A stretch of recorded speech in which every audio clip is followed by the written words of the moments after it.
cryptids! I forgot to turn my camera on. I knew I was forgetting something. God, why do you do this to me? I don't know why I did It's this so to you. inconsiderate. I'm sorry. It's so rude. Brain no work. The tummy too full. Brain stop function. You know, you're right. I'm right. I just picked the cat up upside down. What? Uppies. I went to pick Sock up and I picked her up upside down. I feel bad. I'm terrible. Awful. I am awful. What are we playing today, husband? We are playing Danganronpa Trigger Happy Havoc. What Danganronpa? What's that? Danganronpa. What is that? A relic of times past. I don't know what you're talking about. I don't think I've ever heard of it. Tummy full, head empty. Yes, that's exactly how I feel. Do you happen to have like a content warning or maybe a synopsis of what this is? Oh yes, my God, her best ears. girl is on the screen. Her ears are so cold. She's cold. We do have a trigger warning, a content warning, a warning. A warning, just a general warning. This game includes graphic depictions of violence to teenagers, gore, graphic deaths, sudden loud noises, gun imagery, mentions of abuse, incorrect portrayal of dissociative identity disorder, gender issues, motorbike crashes, toxic masculinity, and we also mention or reference past sexual assault. If you are uncomfortable with these, you don't have to stay. I didn't have Best Girl on my screen when I loaded up the game. Wait. But I had Best Boy though. Why is game silent? I don't know why game is silent. Game is silent. I don't like it. You don't like it.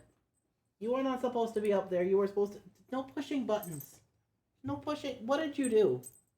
What did you open? What did you open? I don't know. She opened something. I don't know what she opened, but it said loading and something... Like, it wasn't the game, because the game doesn't say loading. It just pops up. But some other, like, Windows prompt came up and was like, loading. Loading. And it's like, what the fuck you mean loading? What the fuck you mean?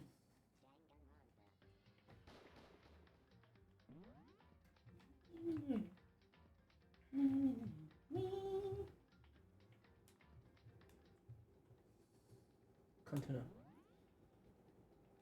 Oh, I'm sorry, baby. Was that right in your ear? I'm sorry.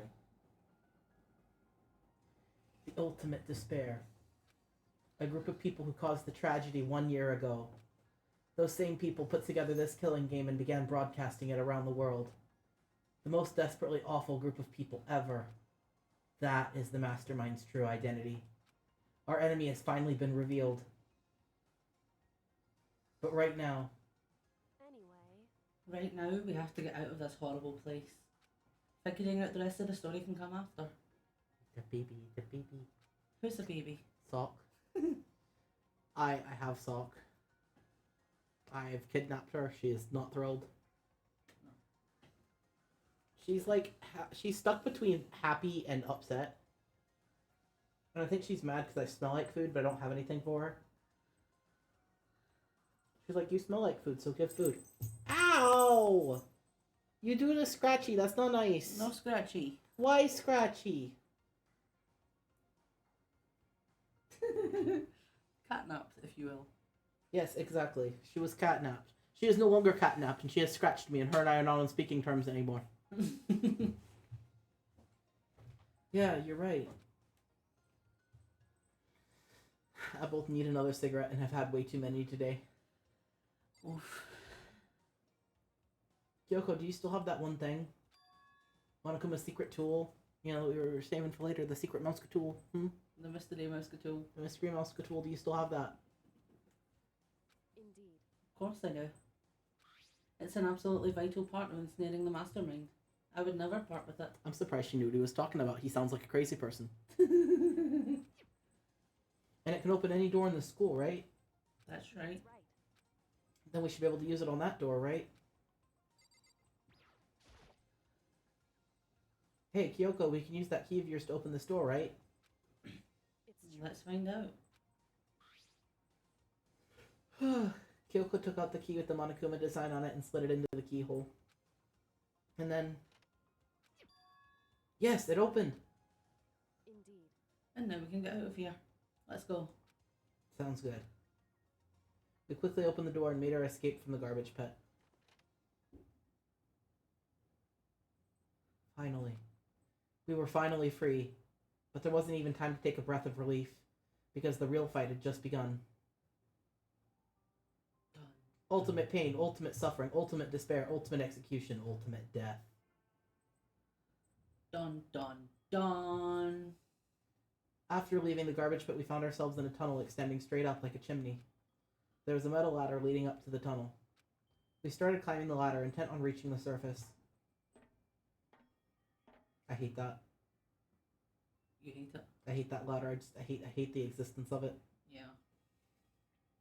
The ladder was impossibly long. I couldn't even see where it ended. We climbed into the darkness. The passage was so dark and cramped I couldn't even see my own feet beneath me.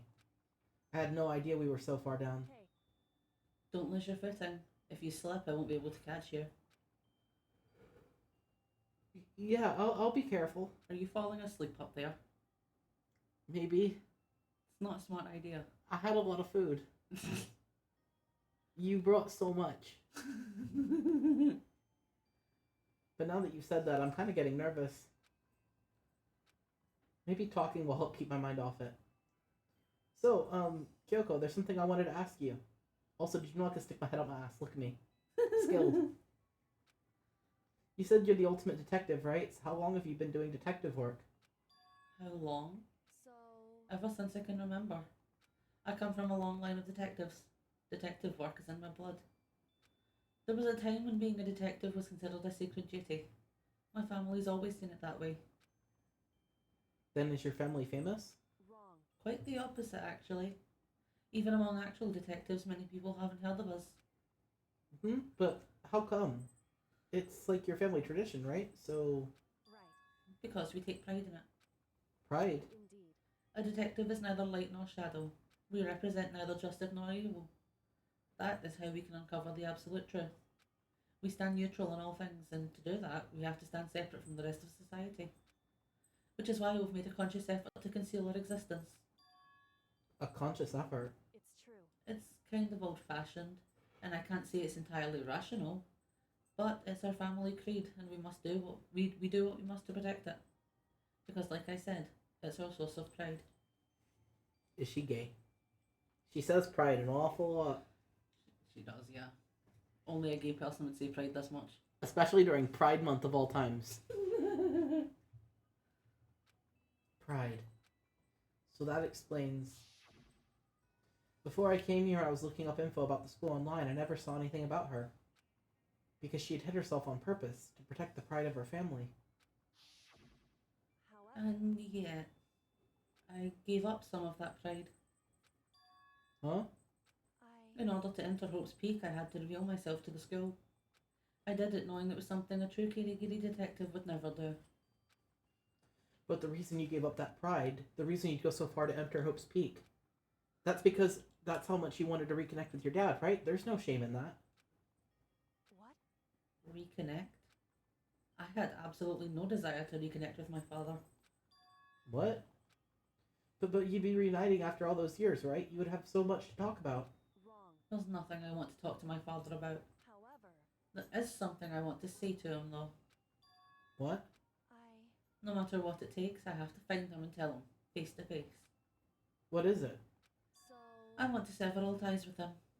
So finding someone that you're already not talking to, Mm-hmm. just to tell them, I don't want to talk to you. It seems a little counterproductive. Yeah, it does. Sever. The last time I saw him, I was still very young. So I don't remember myself, but apparently he was extremely intelligent. He was in line to become the next head of the Kirigiri family. He was talented, he had a promising future, however, but he had no interest in detective work, so he cut himself off from the family. Not long after that, my mother died, and he ran away.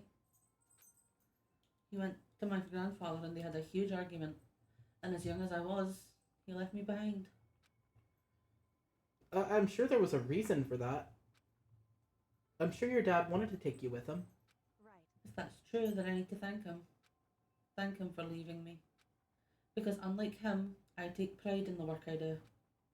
I take pride in my family name. So every last part of me is happy he didn't take me with him. If I'd gone with him, I never would have had the chance to become a detective. I was above Kyoko on the ladder, so I wasn't able to see her expression. So I couldn't tell. I couldn't see how she looked when she said that, and what she might have been feeling. All I could tell was that compared to her usual self, she was more talkative, and more emotional. I don't blame him, you know. He had his own life to live. That's what anyone in my position might say. I was peeking in on Gizmo because he was making noises. Gizmo make noises. But it's not true. But there's one thing that I can never forgive. Really? The way everyone else looked at me. I was never sad about being left behind. Like I said, I think it was a good thing. But when the rest of my family looked at me, they saw something different. They only saw me as the little girl that was abandoned by her father. That's how they see me even to this day. His shadow has been following me my entire existence. I'm sick of it. I need him out of my life. I need to step out of his shadow. That's why I have to find him and tell him we're no longer family. In order to settle the past. In order to remove him from my life forever. I have no doubt he forgot about me years ago. But your family, to just cut him out like that. Our only connection is through blood. Nothing more. Are we connected by heart and soul? No. Is blood really enough to call someone family? No. Only connected by blood, not heart or soul. I was so shocked to hear her say something like that, I didn't know how to respond. So instead, I said nothing. I just kept climbing the ladder in complete silence. And after I don't know how long, we finally reached the top.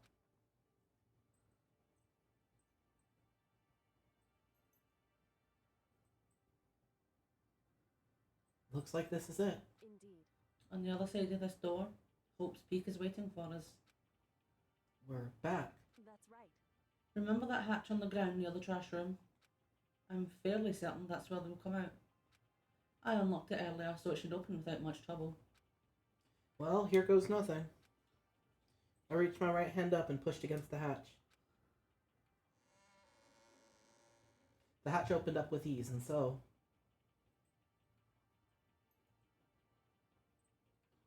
looks like we're back. I can't believe how long that ladder was. I'm exhausted. I can't exactly say that we're safe and sound, but at least we're out of there. Now we're back in Hope's Peak Academy. Kyoko, thank you. I never would have gotten out of there without you. No thanks necessary. I was just returning the favour.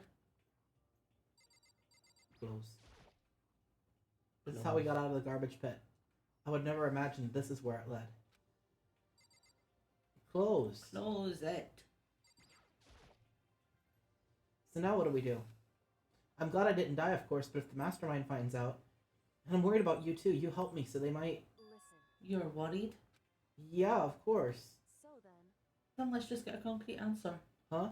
in other words, Let's ask Monokuma if there's a problem with you escaping.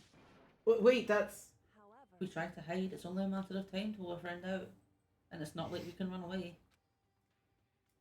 As she said that, she pointed to the nearby surveillance camera.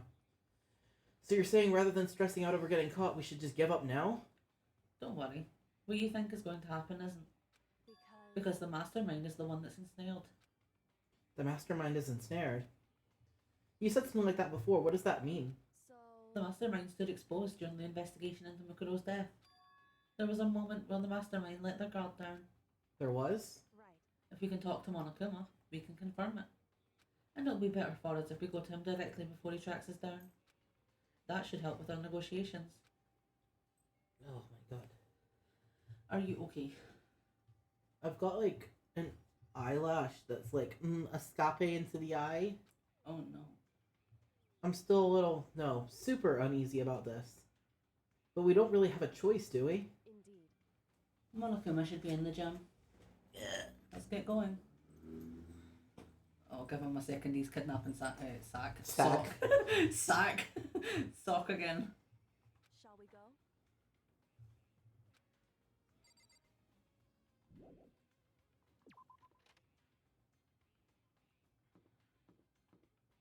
Walking is like a lot of effort. Is it now? Yeah.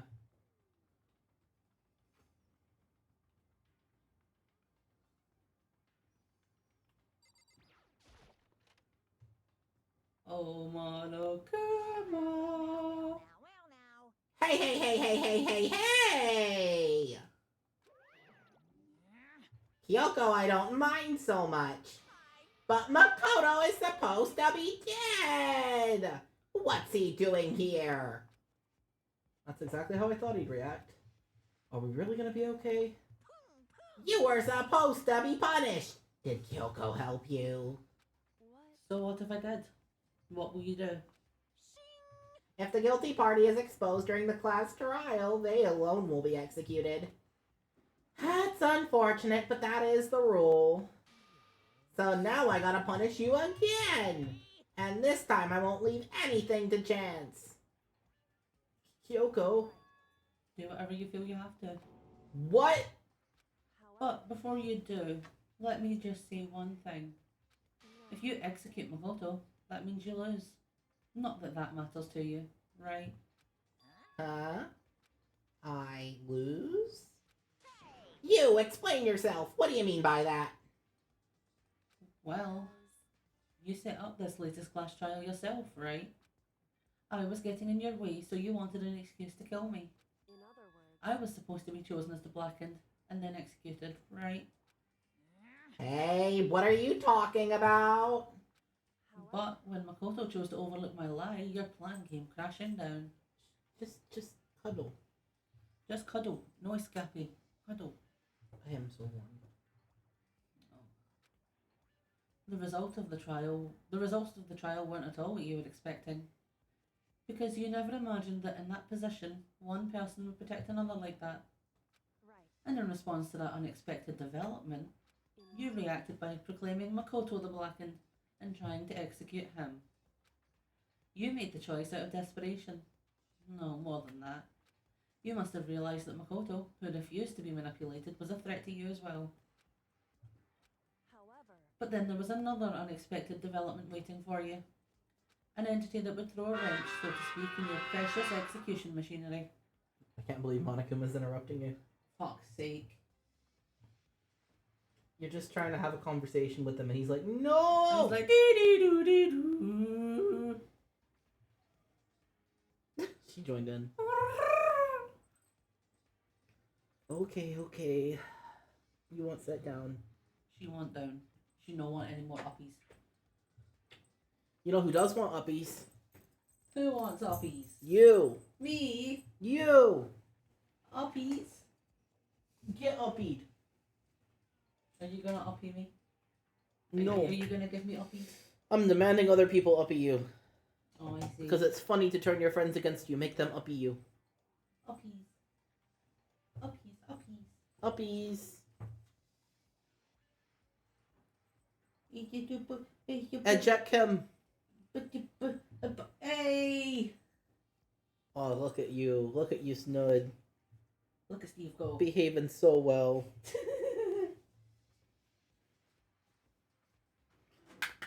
Game talking about not letting people manipulate you, and I'm like, manipulate Snud. Manipulate Snud. Could you turn the fan on in here? I'm dying. Okay. Oh my god. Eat more. You read the execution machinery bit, right? Yes. That's what I was reading when I was interrupted by do. I thought so. Alter ego. You never imagined the possibility of a being that could come to our aid even after you'd killed it. am I wrong? Now here's the absolute truth. Makoto didn't kill Makuro. You did. Listen to me. So executing Makoto for it would surely be a violation of your rules, which I know you love so much. If the Blackened is exposed, they alone will be executed. That's what you told us, right? And that means I lose. You talk a big game. You're saying the Blackened is me and not Makoto. And you can prove this, right? Well, No, I can't. Don't just say it like that. What is this, a comedy routine to make such a bold claim without a shred of evidence? that doesn't. I don't have any right now, but with a little more time I guarantee I'll find something. That's right. Because no matter how deeply you try to bury it, there is only ever one absolute truth. And now you're trying to talk like some kind of famous detective type. Because If Makoto really was the killer, he never would have come to you willingly like this. He would have feared for his life, feared another execution. He would have tried to run and hide. He would have been gripped by the despair you love to inspire. But here we are, confronting you with nothing but hope in our hearts. And that's supposed to be enough to convince me in the absence of evidence? Indeed. It's not you I'm trying to convince. Hey, If you were to execute Makoto right now, everyone out there watching this would be extremely displeased. Huh? indeed. Imagine what everyone out there would think if you killed Makoto. They would assume that you killed him because what we said is exactly right. Listen to me. Despair can never kill hope. Eh? Hey, Of course you can say we're just making this all up. You're welcome to prove us wrong. No, you have no choice but to prove it. Because if you kill Makoto without proving your own innocence, you'll be accepting your own defeat. Eh? If you want to earn our despair fair and square, that's what we then I suggest you take my advice.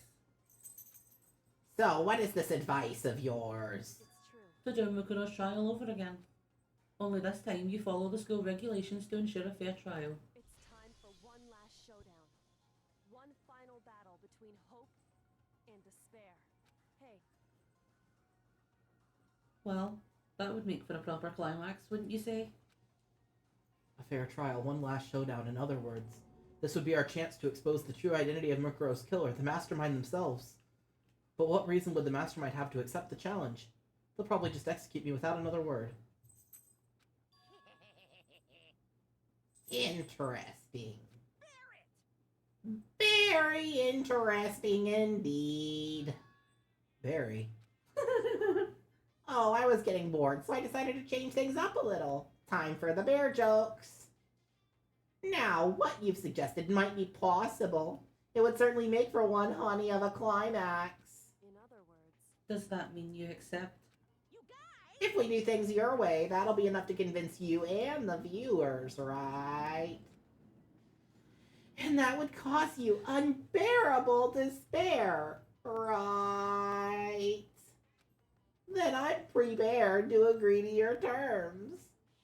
Will hope win out, or will my despair claim victory? Let's have one final grisly showdown. He agreed. Then we still have a shot at this. But this is the long-awaited climax, right? Just guessing the killer is barely a fitting end. So for the final face-off, you have to unearth all the mysteries that have been buried here. All the mysteries? That's right, every last mystery that's pawing around the school. If you can do that, then that'll be enough to qualify as a victory for you. it's true. That's what we've been trying to do all along. Okay, well, good. Then let's bear it all. You can claw your way to the truth of Mukuro's death and solve the mysteries of this school. Then you win. But if you can't do all that... We'll all face execution, right?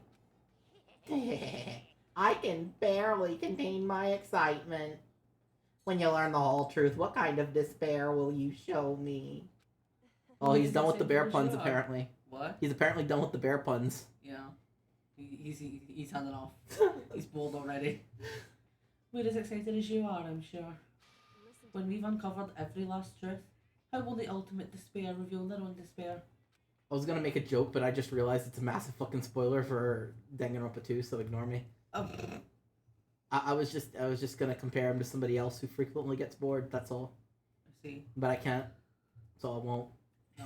But those of you who know, you know. I honestly can't believe this is how it all turned out. Hey, But before we get started, I want to clarify one more thing. Do What you the remember fuck the are rule? you doing? No ting ting. Sock? They're in there like fucking licking dishes or some shit. I could hear it. I could hear the little ting ting of the metal on the ceramic. I could hear You can it. hear the clang clang clang of the trolley. I could hear the clang clang clang goes the trolley. Someone get me a pickaxe. Oh, at home lobotomy.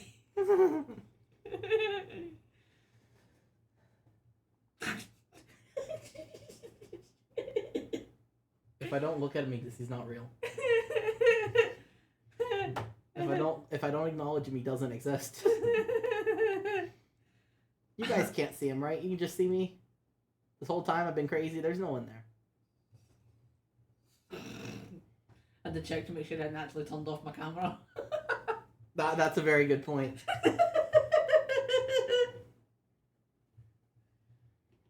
See, there's never been anyone there, guys. It's just been me this whole time. I can't believe you're gaslighting the viewer. Chat, how do you feel about being gaslit? I mean, maybe it'll save them money on their electric bill. Ugh. Ugh. Oh my god. I heard that. No ting ting. It sounds like more ting ting.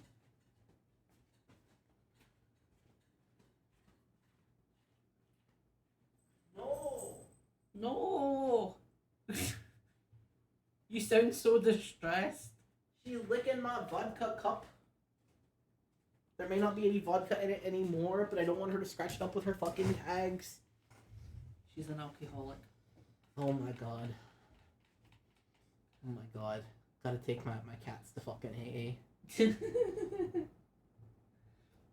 you remember the rule?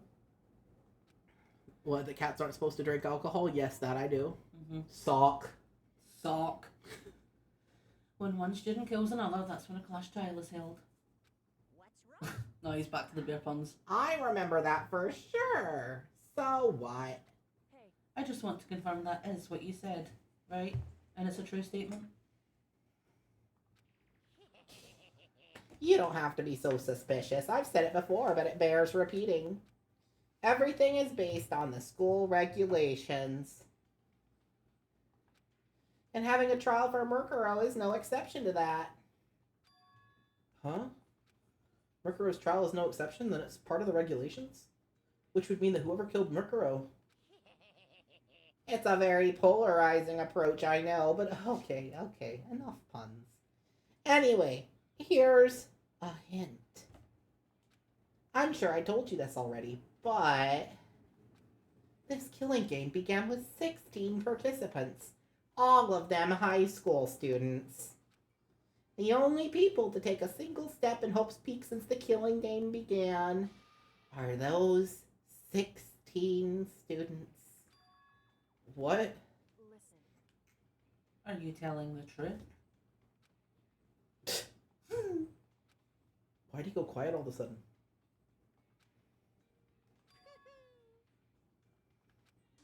I'm done talking. I got nothing left to say to you. So get lost, would ya? Why so mad? He seems emotionally unstable. Leave me alone. Get out of here. Okay, I'm going. You're really gonna let me go? I'm putting on my fucking ointments. Yeah, I noticed. I'm not just sitting here being a weirdo. He's not just there filling up his boobs, don't worry. No. I don't even care anymore. You're all gonna get your punishment later anyway. I need to start getting it ready. A super duper extra special punishment overflowing with despair.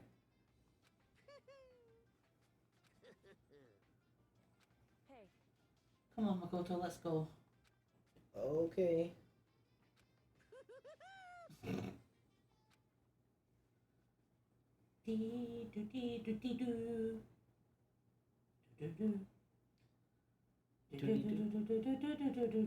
Yes. What song are you doing? The background music that was just playing. Oh, I see. I've got a fucking spot on my fucking collarbone. Why? Why? Teach me why. Why? I can't believe they're not going to teach me why. No. Monokuma's Monokuma's Monokuma. Monokuma's. No, I said it wrong the first time. I went Monokuna, so I was trying to fix it. Monokuma. Oh my god. Monokuma's Monokuma. Sorry. You're a Monokuma's Monokuma. Sheesh.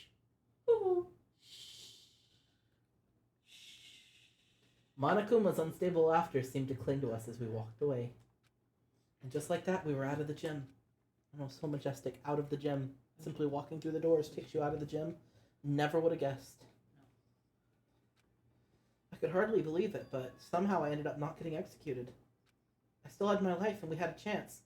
Overall, things turned out way better than expected. Once again, I was in Kyoko's debt. Kyoko, thank you. Everything I have right now is because of you. However, Don't thank me just yet. The real battle's still ahead of us. Yeah, true. But still, I'm glad it worked out. I wasn't sure if the enemy would accept my proposal. But honestly, why would the mastermind agree to that? I mean, they don't stand to gain anything from a final showdown, do they? so They had no choice but to accept. Huh? So because of that one moment that the mastermind let down their guard, like I said. So when was it that the mastermind let their guard down? so I wasn't there to hear it myself, but do you remember what the mastermind said? They said they had hijacked the airwaves to broadcast our school life to the outside world, right? Yeah, they definitely said that. And what did you think when you heard that? Pretty hard to believe, right? Well, I mean, the idea of actually taking over the airwaves seems to be unbelievable. You don't exactly read about something like that happening very often, so it's hard to imagine. In other words, that kind of thing is extremely difficult to pull off. And yet, somehow the mastermind was able to do it. But think of it another way. There must have been some reason they had to do something that difficult. A reason? They had to show the world something, no matter the cost. Us killing each other. They wanted to show the world? it would seem The mastermind has been very adamant about not killing us directly, but forcing us to kill each other. And all their rules and regulations were designed to encourage that. Well, I mean, except for Jinko. Jinko just kind of got off because, I don't know, plot. Yeah. They're just like, whatever. Surely that's not going to be important.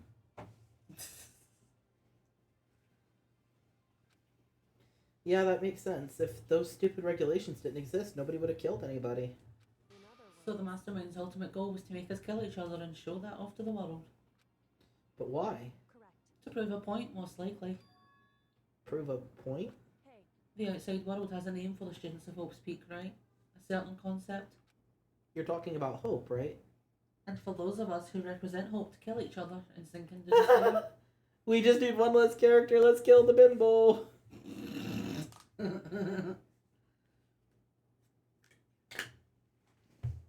I still feel like that death was so cheap.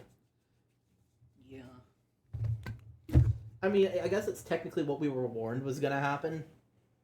But, I don't know, it still feels cheap. Boo!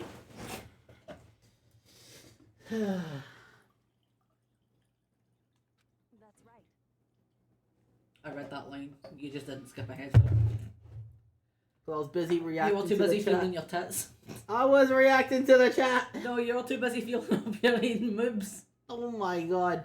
I have eczema. I gotta put my cream on every couple of hours. Don't bully. No bully. No bully. It just happens that my eczema is really bad around my moobs, okay? It's fine. I'm secretly a dragon like Gizmo. That's why I'm scaly. Yeah. Gizmo is your biological son. I almost said something stupid. Never mind. What? I was gonna be like, oh, as opposed to you being my biological husband, but that doesn't make any fucking Biological sense. husband. That doesn't make any fucking sense. Biological husband. I hate that. What the fuck I would that hate even that. mean? Biological husband. Oh my god. What would it even mean for you are ascending? What would it even mean to be someone's biological husband? I don't know, and I don't think I want to know. I very much want to know. I love you, biological husband. Jeez. Oh, my face, it fucking hurts. My face is pain. Pain. Pain. Is it my cup? Yeah. You just left the one from yesterday? Yeah. I see. Is there even enough? I was checking, there is enough in there. You promise? I promise. You swear on... Oogie Boogie. I swear on Oogie Boogie there is enough coffee.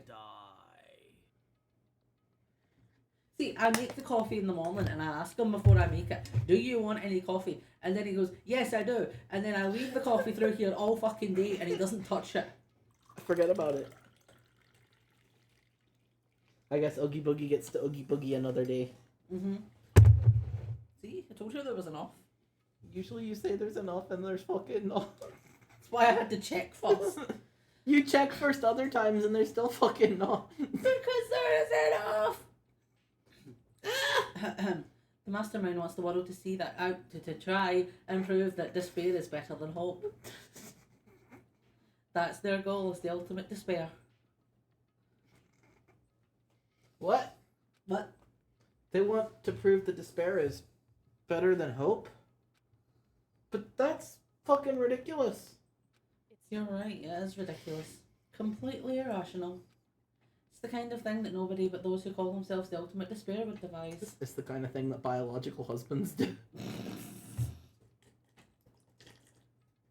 Biological husbands. I don't know where my brain was when I cooked that shit up. And I'm gonna be honest, I don't know if I want to know. No. I know the internet has started taking on the phrase let them cook. I think we should stop cryptic from cooking. Yeah, don't let me cook anymore. It's clearly dangerous. He's overdone. Like, you heard that's fucking raw, I'm fucking charcoal, alright? Don't let me cook. No more. Don't even let me in the kitchen. No. The kitchen is not Cryptic's place, not anymore. Not anymore. Not since the accident. Son likes well done. Son, I love you. You are my son. But you were wrong. I will eat anything from medium to well done and be happy with it. If it's any rarer than medium rare, I'll take as fit. I will only eat medium or medium rare. If it's anything else, I will kick up fuck like the witch of no one's ever seen. Mm. No, I mostly just go, oh, this isn't right, and then I eat it very sadly.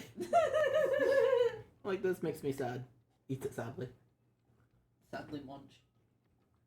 Sadly munch. Sick later. It's fine. Mm-hmm. That's fair, son.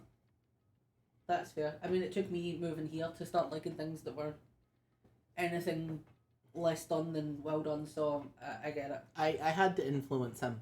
Yeah. Influence. He had to be influenced into liking meat the correct way. No, I remember when he first moved here and he's like, I want stuff well done, and I looked at him. I'm like, he'll take his food well done. Okay, server, he'll have his steak well done, like a fucking monster, like an absolute fucking animal.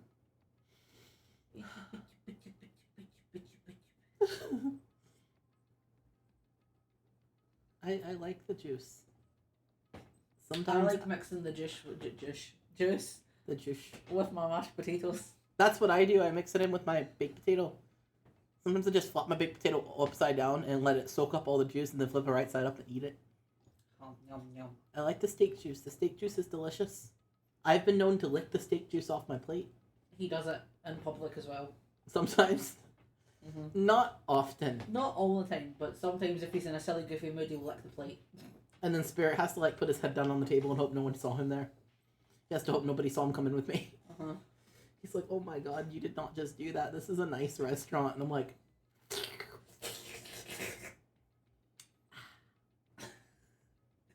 Not doing it today took effort.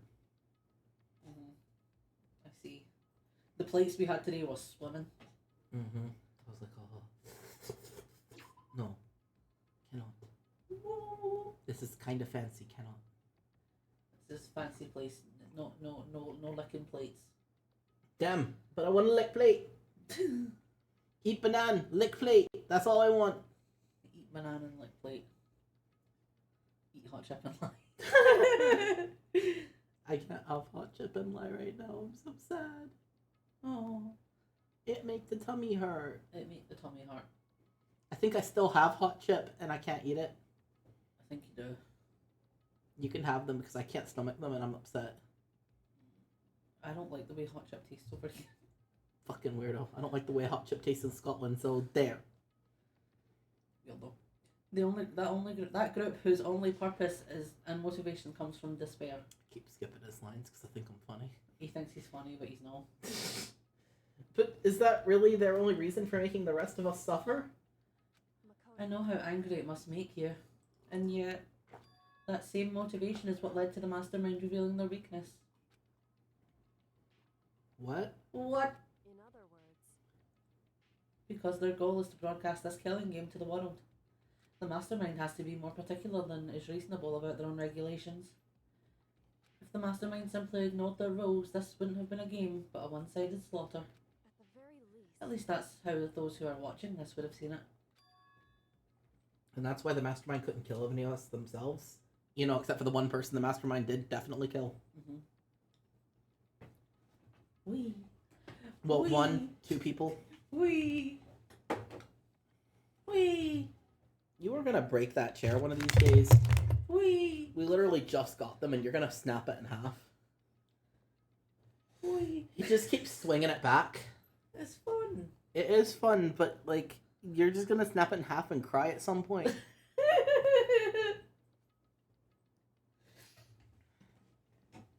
Can't believe Sock has abandoned me. You have been addendum. It's because I kept manhandling her and she didn't like it. Mm-hmm. She didn't want uppies. But Next. who doesn't want uppies?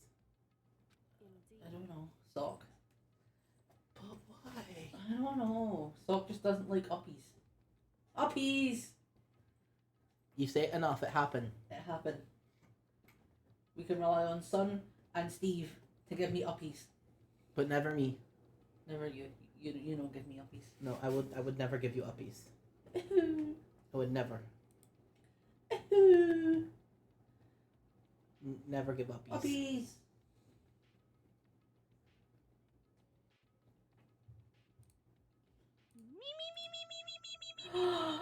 Uppies! I will never give you uppy.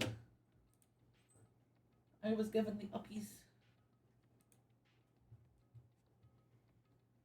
That is precisely the reason. No matter how much they may hate what I'm doing, I haven't violated a single one of their regulations. Nuggies. Junko broke the rules, so she was punished. But in my case, they couldn't lay a finger on me. Right. So instead, they tried to use the class trial, following all their proper rules to get me killed. They began a trial that didn't have a right answer, and then made me out to be the killer. But even that didn't work. It's true. Yes, thanks to you. And due to that failure, the mastermind took yet another risk. They attempted to kill you instead, who also was not the killer. And when that fact was exposed on live TV to the entire outside world, the mastermind had to accept your suggestion? Indeed. To prove to the world that despair is better than hope, they have to defeat us in perfect form. In other words, It would only do the mastermind harm to have it shown that they'd violated their own regulations. But all of that was a hunch, right? And you were still able to get the mastermind to accept your challenge. however, Well, it's only thanks to you that we got that chance. Because you believed in me, another path opened up. I mean, if you believe in me, Spirit, I definitely could make a path open up. Mm-hmm. Oh. What are you doing?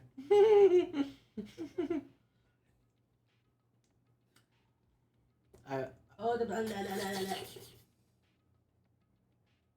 Wait, did my no work? Oh, Did my no work? it did not work, no. You were just getting splashback from me. What the fuck? Why isn't mine no worky? I don't know why yours not working.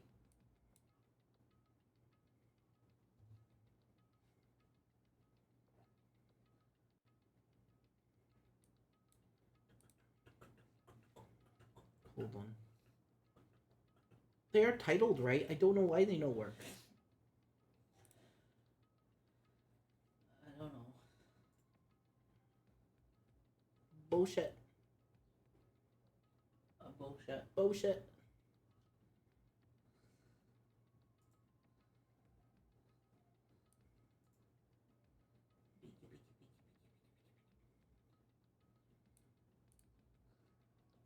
No way. No way. I was checking to try and fix it, and no figure out. So Spirit will have to fix later. Later. Still, I can't believe how much the mastermind's thoughts and plans you were able to figure out. Thoughts and Plans is my favourite Emotionless and White song. Is it really? Is it really? I'm so fucking offended. He's mad at me.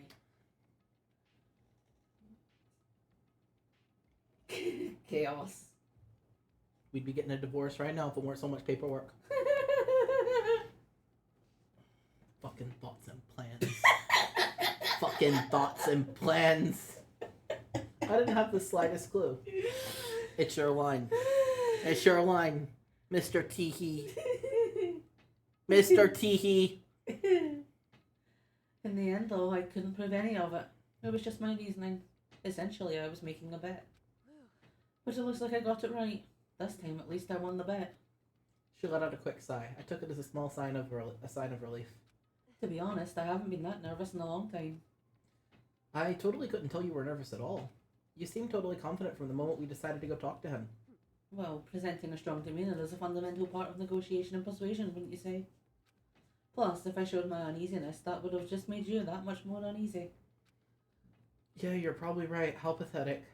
Anyway, we can't relax just yet. All we've done is earn another chance to fight.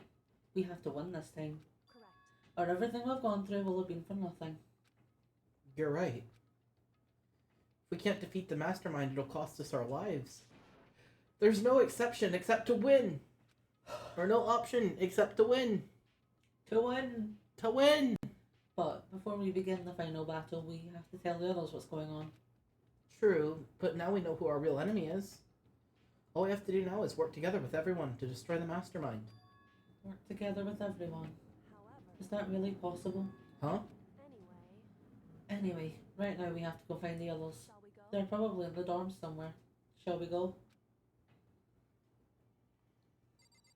Is there any free time events within Chapter 6? No, right? Not that I know of. Because it's Deadly Life the whole time. Yeah. Whoa. Whoa! There is no free times. No free times. But. Ahoo. Not fair. Would you like to take a break or are you good? You can take a break. I need to do things. Like go have a cigarette. I thought maybe you did. Anyway, we will be right back. Enjoy the Gizmo. Gizmo.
We back. We return.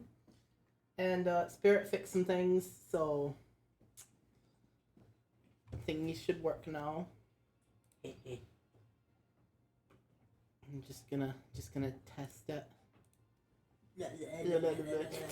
Yep, it works. There we go. Extra long test because Thanos already redeemed. But yes, it's fixed now. Yeah, it got disconnected from my fucking Twitch channel, so it wasn't doing the thingies. No. She said somewhere in the dorms. But the dorms are all showing empty. Yeah.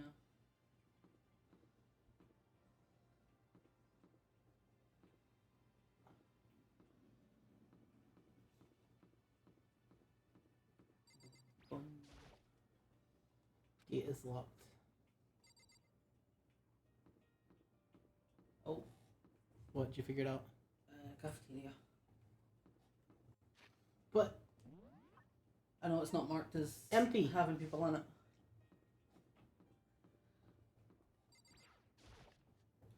But empty.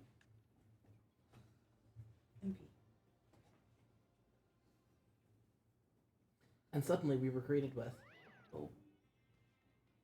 But you again. Is he broken? I suppose his emotional instability reached its limit.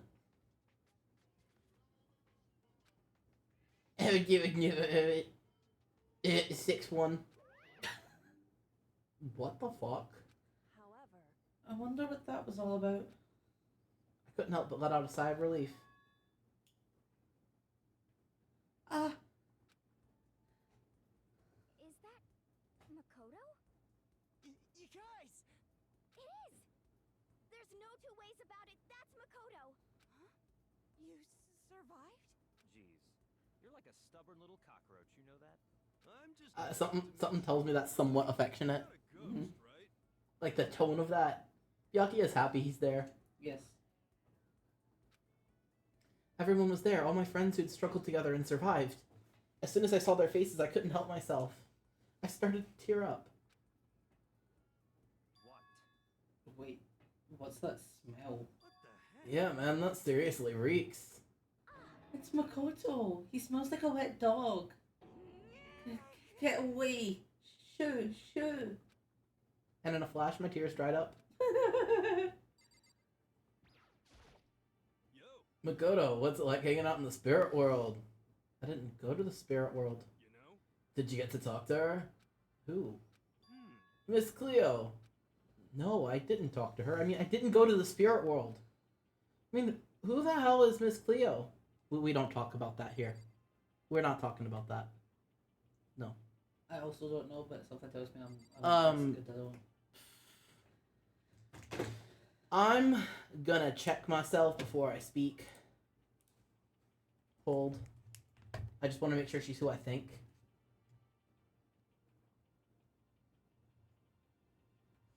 Yeah, so, ooh, she died. I didn't realize she died.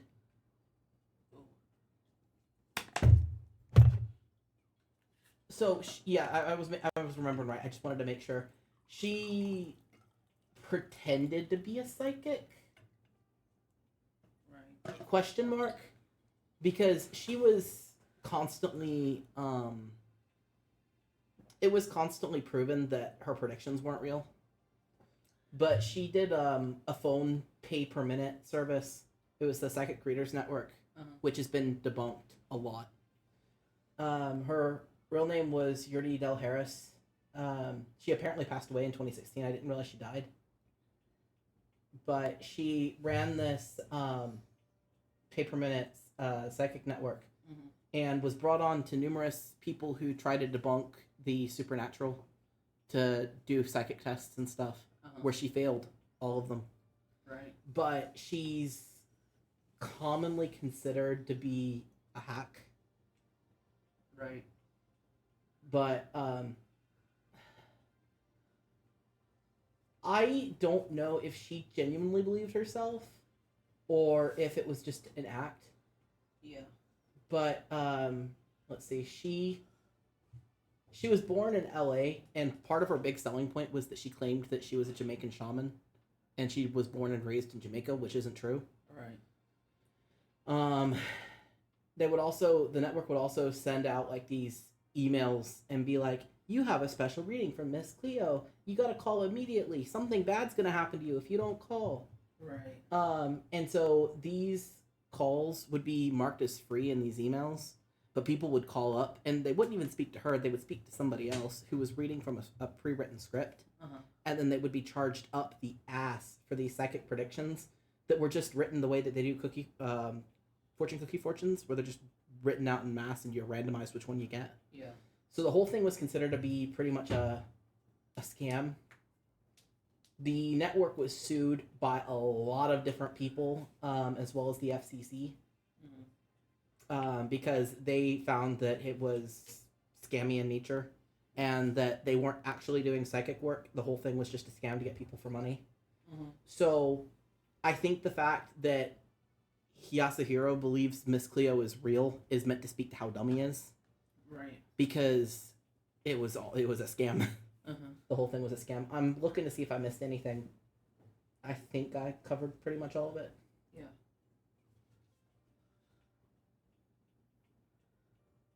Yeah, there's a documentary on her on HBO Max apparently called Call Me Miss Cleo. I've not seen it. I can't speak for how truthful it is, but apparently there is a documentary.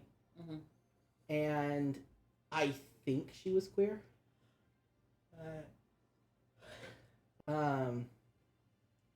She also would appear as Miss Cleo in like various advertisements and stuff like that, and then be sued because she couldn't use her likeness to promote products because it was owned by that psychic network. Right. So she couldn't, as herself, or as her caricature, she couldn't go and appear on ads or on other shows because it was their intellectual property. Ugh. So I think she was wronged in a number of ways, but I also think that the network she was a part of screwed a lot of people. They particularly preyed on old paranoid people. Uh-huh. You would just get these messages that would be like, Miss Cleo needs to speak to you. It's an emergency.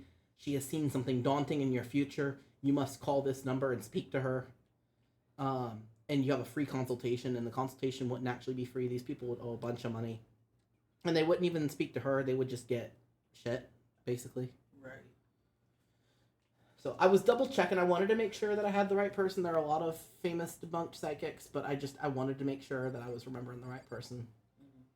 But yeah, that's who Miss Cleo is. Okay.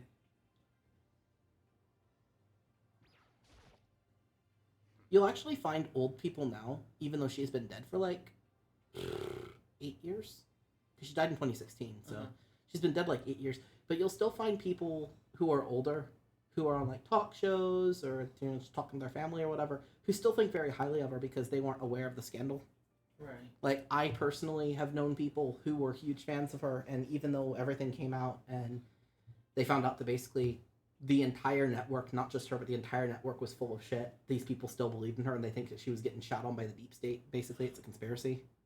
Right. So, him being a bit of a conspiracy theorist and also not being very smart, I feel like that's the joke. Right. That, like, he's so far down that way that he doesn't understand that she was disproven and the whole thing was debunked. Okay. I still can't believe you survived. Yeah, me either. Do you realize why it is you escaped execution? It was alter ego. He saved my life. That's right. Not too many people can say they've had their life saved by a computer program. I imagine it was a learning experience for you. No! Kitchen time. So what have you guys been doing while I was gone? Well, we figured that since the trial was over, we'd have access to new places again. And? No dice. All the rooms that were locked before were still locked. So there weren't any new areas. Then where can we go to find new clues? Oh, you stink. Are you rotten? Rotten physically, mentally, every way you can be rotten. Sorry, I was rolling around in the garbage for a while. The smell is so smelly. Super smelly. You smell even worse than me. Way worse than me. I win. She seems happy for some reason. Makoto. There's no time to indulge in an extended happy reunion. We need to explain to everyone what happened with Monokuma. Yes. Explain? Explain what? But is it okay that you're here? What if the mastermind catches you? It's true. That's related to what I have to tell you all. I need to tell you all about the last class trial. The last class trial? In other words. We're going to read Makoto's trial. What? Seriously? What's the point of redoing it? Makoto killed her, right? No, I didn't do it, like I keep telling you. Wrong. Makoto isn't the killer. And of course it's not me or any of you. Then who is it? I see. What she's saying is it was all the work of the mastermind. What? You're saying the mastermind killed Mukuro? That's right. That's right. It was all an elaborate trap contrived by the mastermind. Makoto spotted the trap in time and did what he had to do to stop it. However, But his decision meant that he would be the one to die. What did you say? You spotted the trap, did you, Makoto? You make it sound like it was easy. I just, you know. however. But executing Makoto, who wasn't the Blackened, is a clear violation of the school regulations. The rules state that only the Blackened is to be executed. The mastermind broke their own rules. Ooh. Oh. Which is why I went and negotiated with them to have a trial one more time. And the mastermind agreed? Does that mean they really did break the rules? They had no choice but to agree.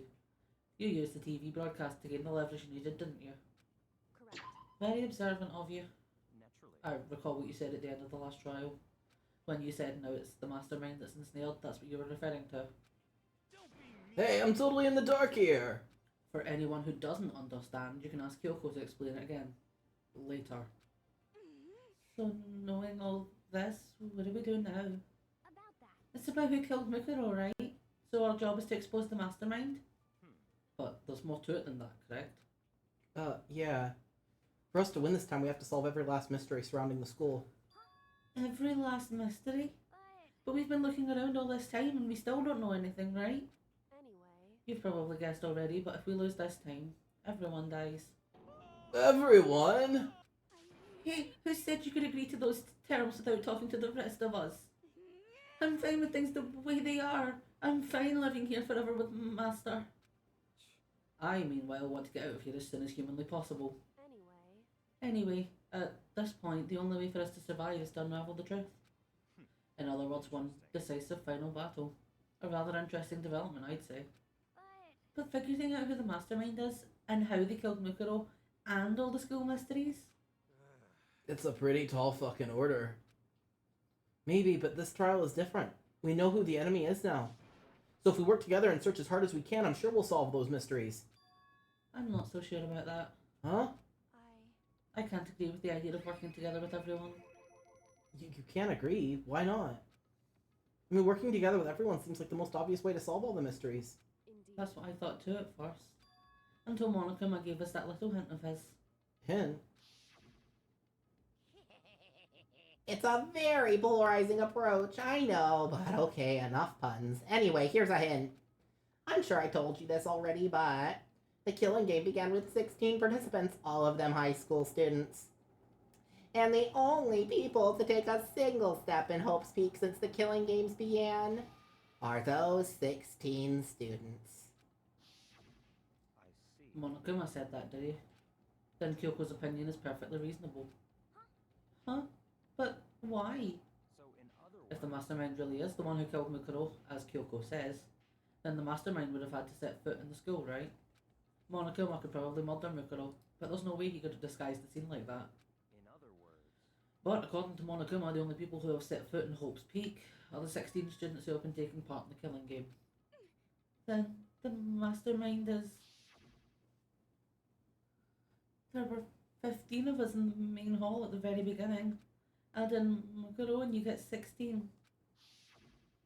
So the mastermind would have to be one of them. that's right. And of those 16 people we started out with, the only ones still alive are the people standing right here. Need I continue or do you get it now? You're saying the mastermind is one of us? You can't be serious. Wait, we can't say for sure that's true yet. Monokuma might have said that just to confuse us. Indeed. It's certainly a possibility, but only one among many. The mastermind being one of us is also a possibility. And that is one possibility we can't ignore. Yeah, I mean, they're an ultimate, right? The ultimate despair. So they must be a high scholar. You can't say it's not possible. But if one of us was the mastermind, they'd have to be controlling Monokuma somehow, right? But did you ever see anyone acting suspiciously anytime Monokuma was active? Maybe they snuck off and controlled him in secret. But I don't care how sneaky you are, we would have noticed someone sneaking off that many times. Then maybe Monokuma was on autopilot. Maybe they loaded up all the dialogue and actions beforehand. In that case, there's no way he could have had all those back and forth conversations with us. You're wrong, Makoto, because you know who else had back and forth conversations? Who was set up beforehand? Think about it. Who? Who could be? Alter Ego. Mm-hmm. Alter Ego as an AI had all of that stuff set up beforehand. So there is still the possibility that Monokuma is being run by an advanced AI. Because the mastermind could be any of the 16 students. Yeah, The mastermind could be Chihiro for all we know. yeah. Or somebody who was friends with Chihiro and was able to get the AI information off of him. Mm-hmm. So, Well, it wouldn't be entirely impossible if they directed the flow of the conversation. well, maybe, but still.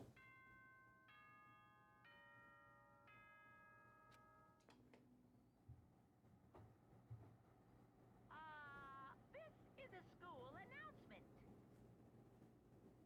1 second. Sorry, I was getting an important phone call, but it's somebody I can call back later. You've all probably figured this out by now, but at this point, the killing game has now entered. Don't accuse Sun's baby like that. No, accuse Chihiro. I'm not saying it is Chihiro, but the thing is they don't know who it could be. It could have been Chihiro. I mean, obviously, I know who it is, and so if it was Chihiro, I wouldn't be fucking telling you. But, I mean, it could be. They don't know that it isn't. It could be anyone. I'm not actually blaming Chihiro. I'm just saying it's something that they need to think about. Because it could be anyone. Even if it is Chihiro, you refuse to believe. It could be anyone. Like,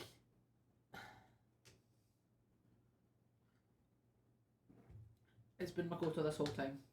it could be. You don't fucking know.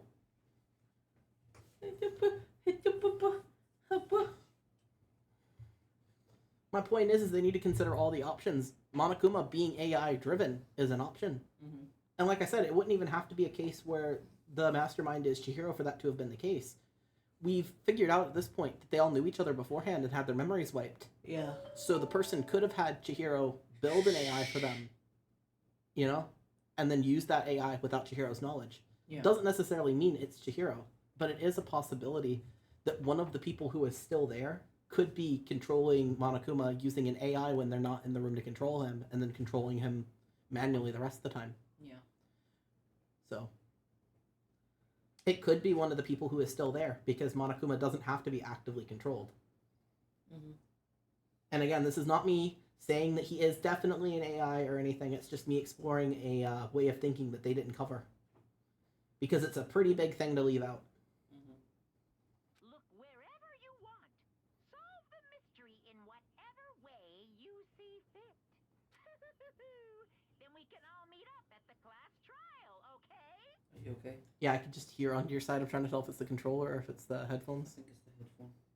Ah, Yeah, it's the headphone. okay.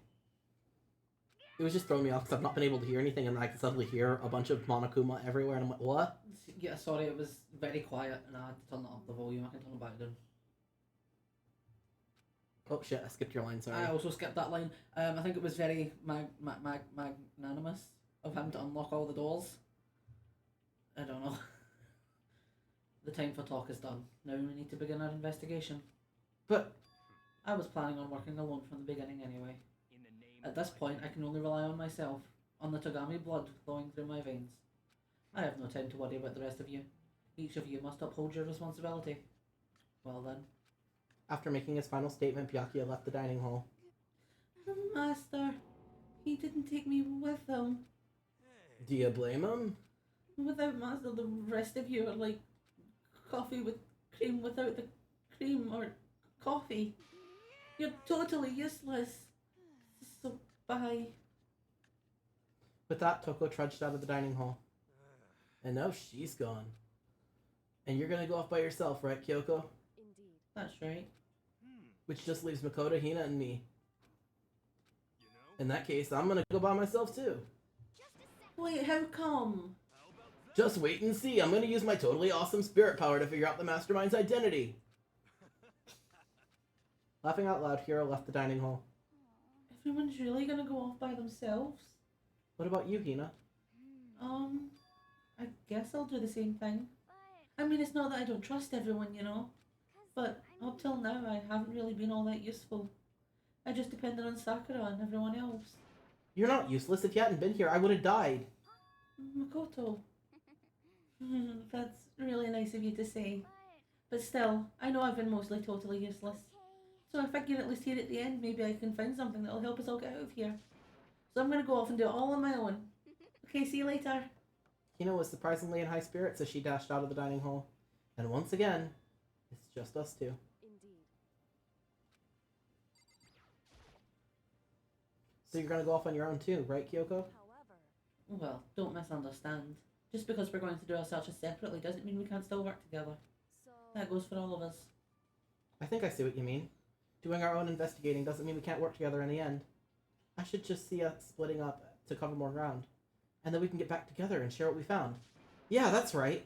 so then, Well, I'd better get going. I have an endless list of things I need to check. correct. Monokuma said all the doors in the school had been unlocked, right? So we should be able to investigate every nook and cranny in the school. We can visit all the places we couldn't go before. Makoto. Makoto, no matter what it takes, we have to uncover the truth. By any means necessary. With that, Kyoko was gone, leaving only me. I don't have time to waste either. I have to begin my search. I still can't believe the mastermind might be one of us. So that's what I have to prove. I'll prove the mastermind isn't one of us. I'll expose the mastermind's true identity and solve the mystery of this school. And then we can all escape together! I guess I'll start by taking another look at Mukuro's Monokuma file. Due to the explosion, the victim's identity is unknown. They were, however, dead from before the blast. The victim had been stabbed a single time with a knife, which went completely through the body. They had also been struck in the head with an object about as thick as a metal pipe. The body was covered in other wounds, but these were at least several days old. Once we find out who killed Mukuro Ikisaba, then we'll know who the mastermind is. So where should I start my investigation to figure out who killed her? I guess I should start with the rooms that were locked up until now. The headmaster's room, the biolab, and the door in the data center with Monokuma's face on it. Oh, and the second floor of the dorms, where the gate was down before. That should be open now, right? After that, I'll have to double check the areas that are connected to the murder, which means the garden and the dojo. Okay, time to get started. Places to check has been added to the truth bullet section of your handbook.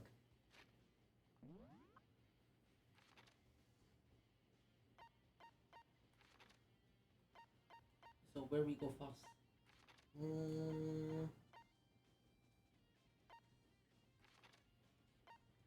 Data center. Okay.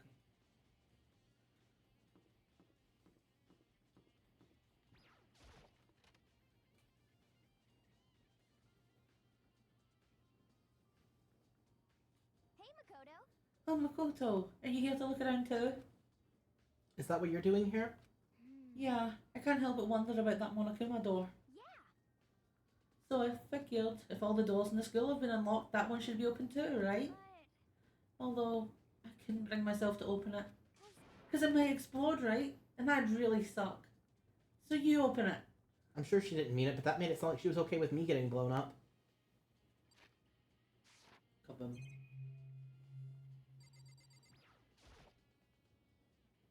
Okay, so I guess I'll open it. Oh, wait, let me take cover first. I don't want to get exploded. Hina raced over to a nearby desk and hid underneath it. Okay, go ahead. Everything will be okay, right? Alright, here goes nothing. I threw all my weight into it, but the door opened much easier than I expected.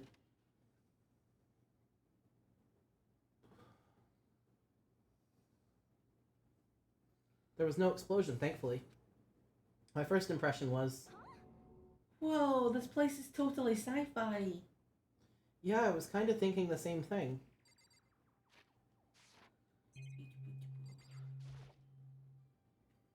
What is this device? Looks like some kind of control panel. It's really over the top though, like some kind of military installation or something. Yeah, it kind of looks like a mech cockpit, right? Hifumi would probably freak out if he saw it. Cockpit? So the Monokuma room has a control panel that looks like some kind of cockpit. Then could that mean... Alright, let's start poking at it or whatever. I'm gonna start pushing buttons. Hold on, you can't just or whatever something like this. But it was too late. Hino was already jabbing away at the control panel. Huh? Did you hear that? Yeah, I think it came from the other room. Hino, what did you push? I'm not totally sure, but I think it was that one. The button that says data center. Data center. I took a good look at the control panel and saw a bunch of buttons, each with the name of a room next to it. And just like Hina said, there was one labeled data center. That must be the one she pushed. But the data center, that's right next door. The room we were just in. The one where the strange noise came from. I'd probably better go check it out.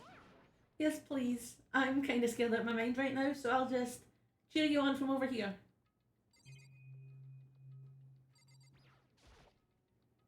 There's some kind of hatch on the floor, but right now I need to check out the data center. But I want to check the hatch on the floor. Me too. Did I just hear what I think I heard? Is that Monokuma? Hey! Give me all your donuts!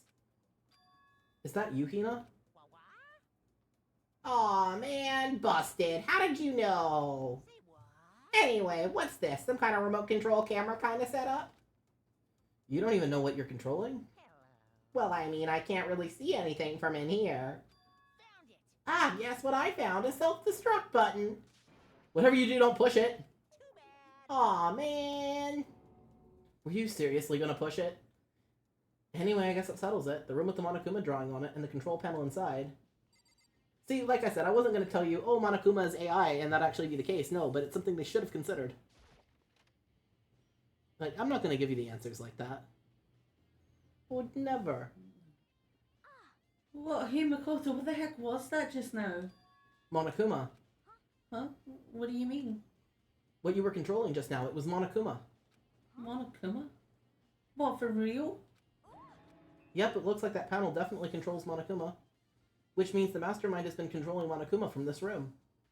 Yeah, they were definitely in here. The Mastermind has been controlling Monokuma from this room. And this control room is totally separate from the data center with all the monitors. In other words... Hey. Maybe the Mastermind can't monitor us and control Monokuma at the same time. Kyoko's theory was right. But if the Mastermind's been controlling Monokuma from here, that means they've been inside the school this whole time, right? I guess that would have to be true. But if that is true... It's a very polarizing approach, I know, but okay, enough puns. Anyway, here's a hint. I'm sure I told you this already, but this killing game began with 16 students, all of them participants, and the only people to take a single step in Hope's Peak since the killing game began are those 16 students. Then the Mastermind, Monokuma's puppeteer, really is a 16th student? No, it can't be. There's no way, right? What's wrong, Makoto? I don't like that face you're making. Oh, no, it's nothing. Okay. What about you? Is everything okay? Oh, well, it's just... This is where the Mastermind's been hiding, right? Who knows if they set up traps or something? I can't say it isn't possible, but I really hope it's not true. So, like, you want to leave soon? There's still lots of other places to check out. Yeah, good point. We can't waste all our time standing around here. Okay, you want to get going? Yeah. But I want to check the hatch. What's wrong, Makoto? Let's hurry up and get out of here. The hatch, Hina! As soon as the door to the data center was closed, I heard a strange sound. What was that? The door. It just locked on its own. I don't think we can check the hatch because I think the person is in the hatch. Mm-hmm. What? My hand shot up to grab the doorknob. You're right, it's locked, but why? Of course it's locked because the data center is now restricted. Monokuma? Hey, no fair. You can't just go around restricting whatever you feel like.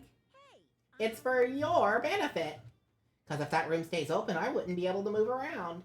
Imagine how depressed everyone would get if the school mascot just up and stopped moving. In that room. As you may have guessed, that's where my controls are. So, right now you're being operated by someone in that room? Correctamundo. But that doesn't make any sense. We were just in there and we didn't see anyone. Oh, you didn't, did you? Are you sure you're as thorough as you could have been? Did you happen to check a certain suspicious hat? I tried, but Hiro wouldn't let me. No way. The hatch on the floor. Too bad. That was your one big chance, and you blew it. Too bad. Of course, that hatch can't be opened from the outside anyway, so whatever. Now then, this room is officially restricted, so no more investigating. I'll be relying on you guys to tell the others. Peace. He's gone, but was he telling the truth? The mastermind was hiding in there? In fact, if you think back to when we got locked out of the control room, that proves it for sure. Then, when I said we should leave... Well, that hatch couldn't be opened from the outside anyway, right? So it's not your fault. Okay. Anyway, we don't have to let it get to us. We have to stay positive and make the most of the time we have left. You're right. If there's one thing I'm good at, it's keeping my body moving. Okay, I'm gonna go run around and tell everyone what we found here. Nice. Oh, that's you. Nice, you got me all motivated again. You got it. Okay, I'm out. See you later. Sorry, I was just being psychic, Kina. Kina took off at full sprint. I have to do what I can too. It's the only way forward.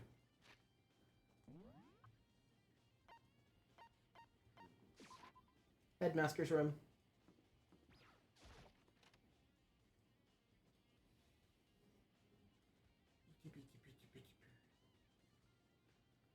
This is the headmaster's room. I've heard an awful lot about it, but this will be my first time seeing it for myself. Not my first time seeing it, I saw it in the anime. In the anime. By the way, if you're wanting to watch the anime, don't watch the everything. Like the first season you could watch at this point because it just covers what we've done. But the rest of it, don't watch until after we've played the next few games because otherwise you will get massive fucking spoilers. Oh, Makoto, it's you. Oh, Byakuya. I'm gonna talk to you last. There are trophies and even a shield on display in that case.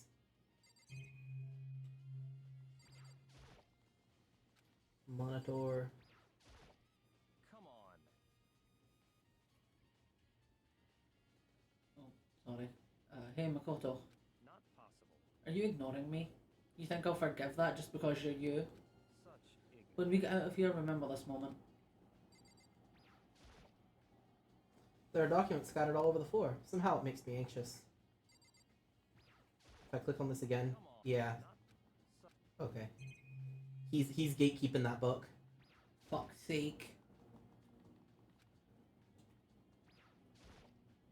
People not letting me fucking investigate what I want to investigate, getting in my fucking road.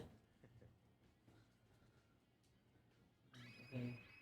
Well, you came to the right place this time. Would you like to see something interesting? What do you mean something interesting? Take a look at this. It was on top of that pathetically ostentatious desk. Class 78 student registry. It contains profiles for all of us. And Mukuro. so in Apparently, Class 78 refers to us. Wait, when we found Mukuro's profile in Kyoko's room. That's right. It also mentioned Class 78. This must be where Kyoko got that page. And since the rest of our profiles are listed in there along with hers, other words, there can be no doubt. Mukuro was a student here at Hope's Peak Academy just like the rest of us. Mikuro Ikusaba, the 16th student. That must be how Kyoko learned about it. But it seems that Kyoko was in a hurry. What do you mean? I'm talking about when she stole it.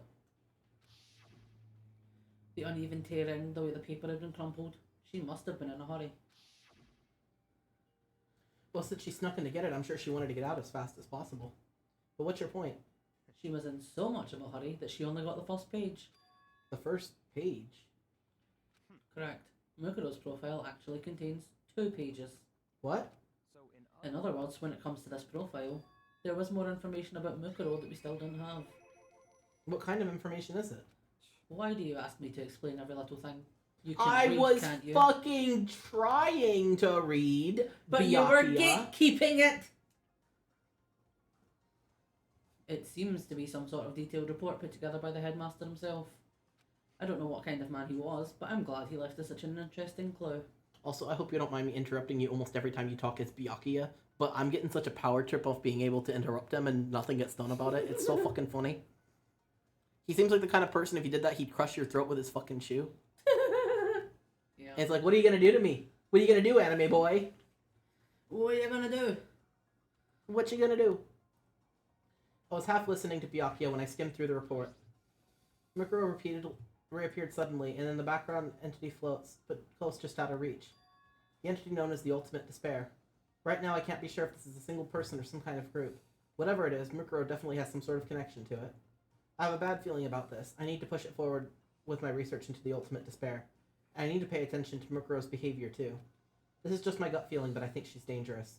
Despite the countless battles she must have gone through as a member of Fenrir, when she entered Hope's Peak, she didn't display any signs of battle wounds or scars. That fact alone proves her tremendous skill in battle. Naturally, I want to believe in her. She's one of my students after all. But if I decide she's a danger to the other students, I will be forced to take all reasonable measures. Mukuro was part of the Ultimate Despair. I don't think there can be any doubt about it now. But wouldn't that mean Mukuro and the Mastermind were allies? So why would they kill Mukuro? Plus, even the headmaster seemed to be afraid of what Mukuro was capable of. They would have had to have taken her completely by surprise to kill her like that. Or maybe it means the Mastermind is even stronger than Mukuro was. what? What's wrong, Makoto? Huh? That's You fine. seem to be lost in thought, but I should probably point out one other thing. There's another important bit of information within the file that you should note. What is it? Did you notice the picture in there? A picture of a girl perhaps you've never seen before? A girl who seems to be included as part of our class 78. That should be enough for you to figure out who the girl is. And further information about that girl is included in the file. 5'7" inches, 97 pounds, and it even lists her vitals. 31, 22, 32. Well, what do you think? What do I think? Are you asking me if she has a nice body? Stop talking. You hopeless idiot. What I'm trying to tell you is that maybe you'll want to keep that in mind for later. Maybe you'll make your way back to the corpse and maybe you'll think, oh, could that mean? Wait, is he trying to say that there's a chance the body isn't actually Mukuro? Is that what he's saying? Personally, what I'm thinking seems all but impossible, but it wouldn't hurt to confirm, right? It's all That's all I was trying to say. What you do with that information is your business. So I'm back to being Byakuya's errand boy. Oh, and one last thing. It's a bit of advice from me to you, so I suggest you pay attention. Advice for me. You seem to be getting along with Kyoko quite well. It's not that we're getting along, she's just done a lot to help me. Well, don't put too much faith in her. Huh? in other The words. cost of that faith might be more than you can afford. What are you saying? Just what I think. Call it a hunch. A hunch. But my hunches tend to be proven right. Do they now? The advice is free this time. Take it or don't, as you will. I feel like his hunches have like a 50-50 shot. So more accurate than Hero, but not as accurate as he makes them sound. No. I'll keep it in mind, thanks.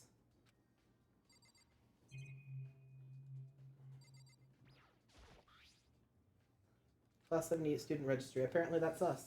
It has profiles on everyone I met and Mukuro. Just like us, Mukuro is apparently a new student here at Hope's Peak. Mukuro Ikusaba, part of the Ultimate Despair, which means her and the Mastermind should have been allies. But then why would the Mastermind kill her? Weren't they friends?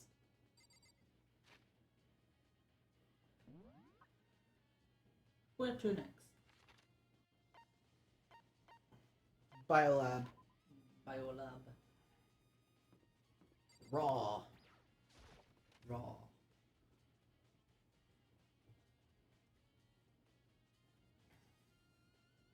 I think they just ran out of space. I think they were supposed to write RAR. That's what I thought, Raw XD. Well, here I am at the biolab. It's so cold. Like an abnormally cold. I feel like I'm in a giant refrigerator. Seriously, why is it so cold?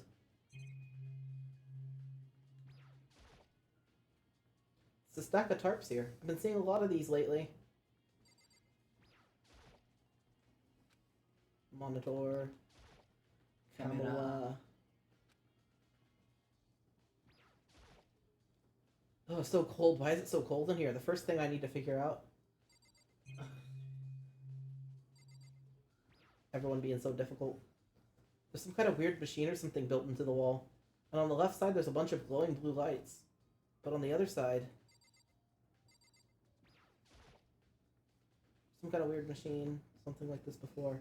Ah, that's it. I've seen this sort of thing in horror movies and stuff. It's a fridge for storing dead bodies. Does that mean the biolab is actually a morgue? I should probably take a closer look around. Can we look other places now, or are you still going to bitch about it being cold?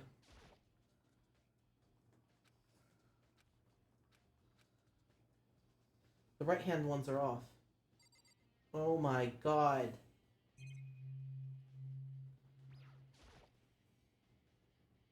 Oh, there's some kind of booklet here. It's an instruction manual. We offer an eco-friendly alternative to standard dry ice for all of your cadaver needs. In addition to germicidal lamps, we also provide an ozone generator for the removal of ethanol gas. Simply insert the cadaver and the blue light will let you know the automated systems have activated. Temperature and humidity levels will be adjusted automatically for optimum settings. With our system, anyone can keep a body fresh as a daisy as long as you need. In the unlikely event of a problem, the red light will activate and an alarm will sound immediately. The exterior is stainless steel, and we do offer an optional leather upholstery upgrade package. This is the instruction manual for the fridge? Well, looking around, I think I get it. What is that noise? Don't know. Maybe a car outside? Yeah, it's a semi, it sounds like. It sounds like a parking brake. You can peek out if you want. It seems clear to me now. Some kind of makeshift morgue. About those lights by each slot. It looks like it's set up so that when a slot is occupied, a blue light comes on, which would mean inside each slot, lit up in blue, is another one of the victims. Biolab lights has been added to the truth bullet section of the handbook. I can't let my emotions take control right now. There's one thing I can do for everyone who's died, and that's defeat the mastermind.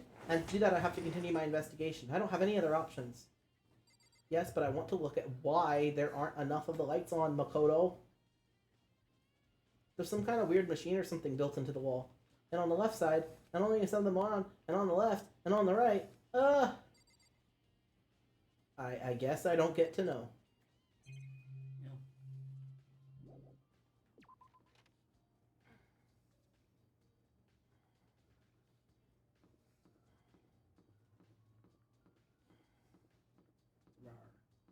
Rar.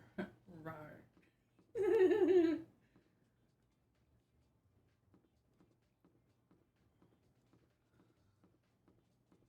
Garden, then dojo. Garden and dojo.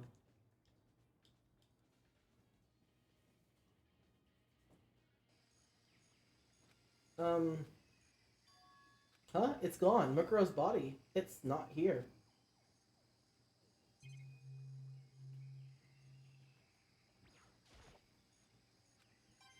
Coin in the camera. Coin. Maybe the body's inside the tool shed. I better check just to be sure. I didn't find anything even close to a dead body. But if it's not in here either, then it must be... Could it be in the biolab? But corpses aren't the only thing I need to check here. There's one other thing. That tarp.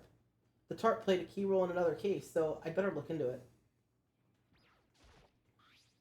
The killer used the tarp to keep the sprinklers from getting the body wet, which means the killer might have left some clue behind here. Huh? I didn't notice this before, but there's a small stamp on the corner of the tarp. It says biolab. Then this originally came from the biolab? Tarp. Tarp.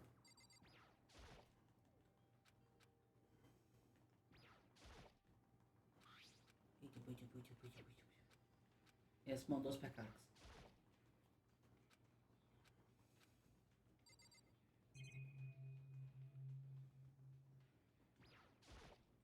Planters.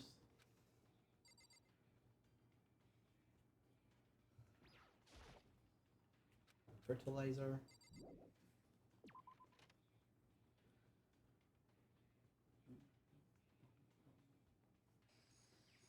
That's all I really need to check here.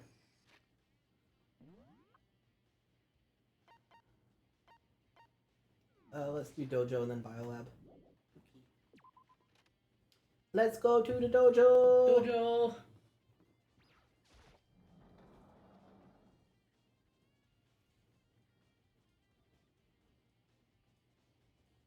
Oh, Toko, this is where you were.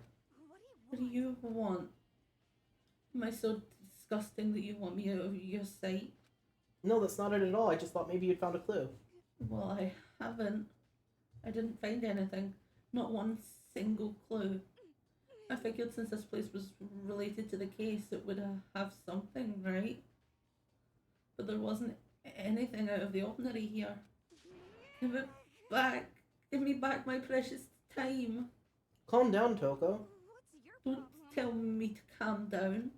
Do you have any idea what I'm going through right now? When everyone finds out, they're going to call me useless. Good for nothing. Nobody's gonna say that. Master will. I'm not sure I can disagree with that. I don't want that. I'm sick of always being looked down on. Why won't anyone accept me? Maybe because you're just really difficult to accept, Toko. You sit there and insult anyone who tries to get close to you, and the only person you obsess at thinks you're a piece of human refuse. Maybe that's just not a good strategy for getting people to like you. No. Well, I don't think there are any clues here, so maybe I'm gonna get going. Makoto might be getting going, but...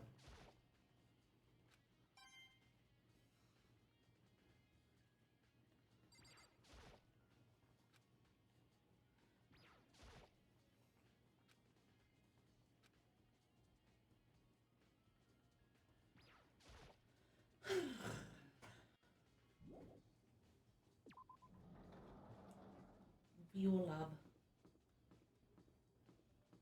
Bio. Bio. Oop, wrong way. Rar.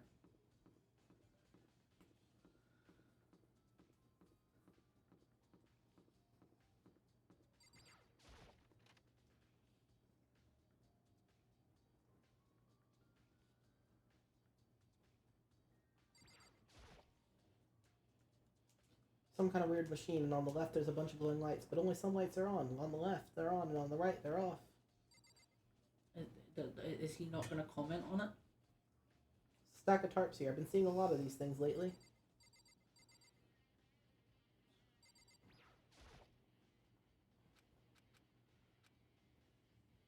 Since Mukuro's body disappeared from the garden, could it be in here? I need to check, but I have no idea how to open this thing. That's not what I was trying to fucking do.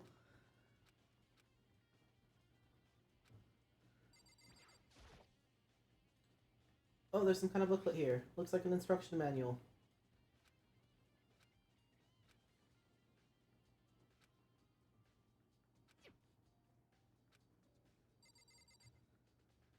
Is there nothing else that we do here? Doesn't seem like it. Makoto's being kind of useless.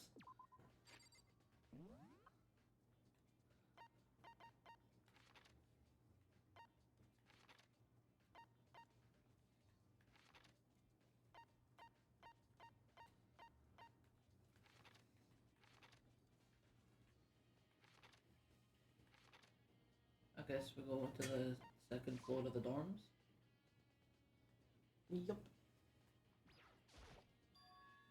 The gate's open. We can finally check out the second floor of the dorms, which means I have to do it.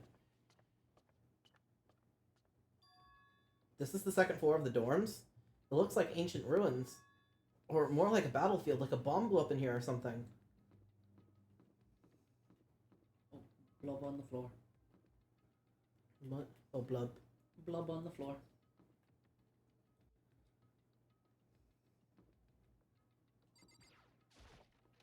Whee!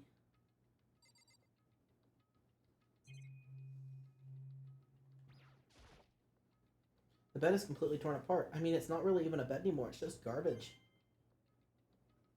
Coin. I opened the door just to crack, glanced inside, and immediately closed it again. There wasn't even a hint of a bathroom, just a big pile of rubble.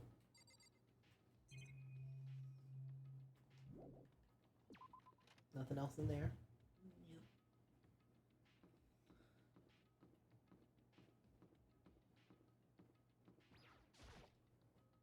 This is the girls' bathroom. Even in a place like this, I can't bring myself to go in. But why? Kyoko goes into the boys.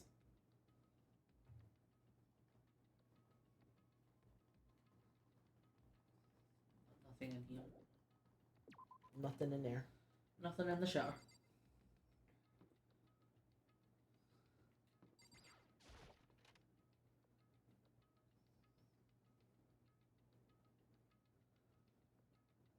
This room is filled with lockers. It must have been for Hope's Peak students who came before us. The class before ours must have used these lockers.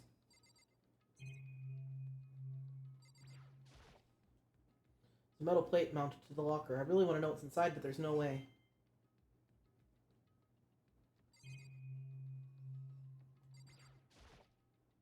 I can't imagine a way to get this locker open. I'm not going to bother trying.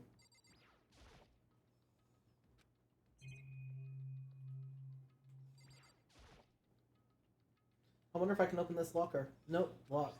There's a card reader installed on the door. It must be how you get the locker open. After all, it's pretty similar to the card readers for the locker rooms on the second floor of the school. And you have to use your e-handbook to open those things up. So does that mean, well, let's give it a try. I took out my handbook and ran it across the card reader, and then... no luck. Maybe only the locker's owner can open it, which means none of us can do it.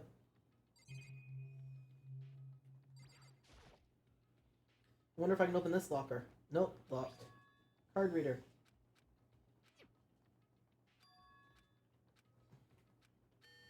No luck.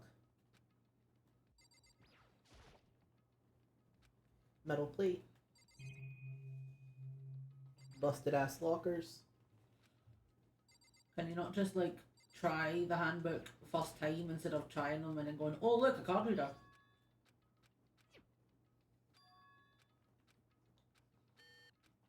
No luck.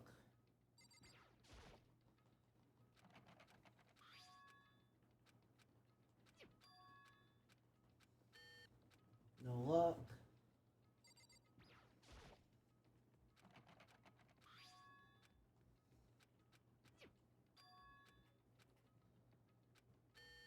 No luck.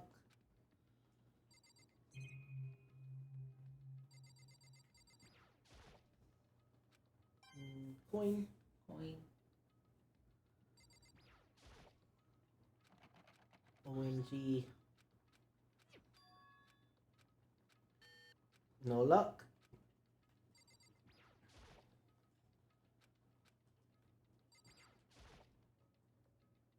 Can't imagine a way to get these lockers open.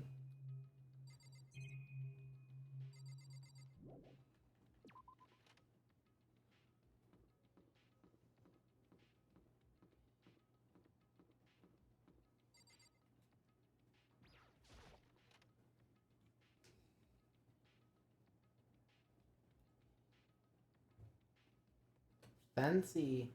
This room doesn't really feel like a student's room. It's got a more adult atmosphere. It's the headmaster's private room. Kyoko! Indeed. I've been through this room several times already, but I still have one little regret. So I decided to check it out one more time. A regret? I guess we'll talk to you first, because you're probably going to gatekeep shit from us, right? Kyoko looks almost meek right now. She must be thinking about something. I probably shouldn't bother her. Really? She's gonna gatekeep us, and we're not gonna get a fucking choice otherwise. There's a PC on the desk. It must have belonged to the headmaster. It would seem. Oh my god. So what'd you tell me? What? What did you tell me just now? That she was gonna gatekeep something and interrupt us anyway, even though we couldn't talk to her. Whoever used this last, it looks like they were very interested in the ultimate despair. The PC still has some search results left on it.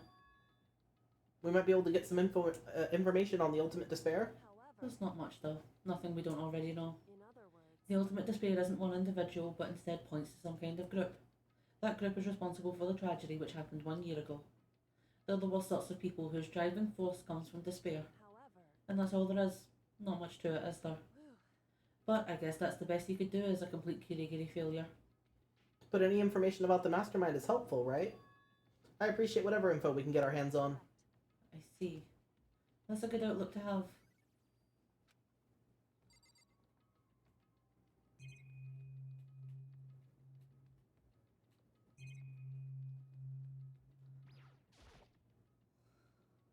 The desk is home to a computer. It must have belonged to the headmaster.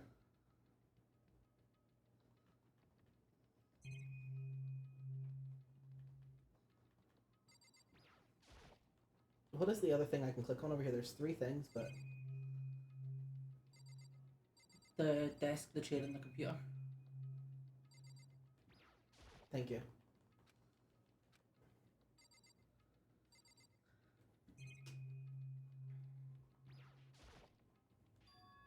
Huh? There's a strange gap in the wall. Is it some kind of design mistake or a construction defect or something? So, There's a gap here, but not just any normal gap. I can feel a breeze coming out. A breeze? There's likely an open space on the other side of this wall. An open space? Does that mean... You mean like a hidden room? I think I might know how to open it. You know how to open it? Did you figure out a trick or something? A indeed. very easy trick, yes. So easy, I'm not sure you can even call it a trick. I saw a program on that PC that I think controls it. Enter the right password and the door should open right up. However, But I don't have a clue what the password might be. All we know is it's probably made up of letters and or numbers. We can't really go from there. You're right, that's not nearly enough to go on. it's true. I looked through all his paperwork, all the files on the PC, everything I could think of. I learned more about him than I had any desire to, but nothing that might have been his password. When I think of how much time I wasted on this. Jeez. So there's a hidden room she couldn't get into. That's what she means by regret.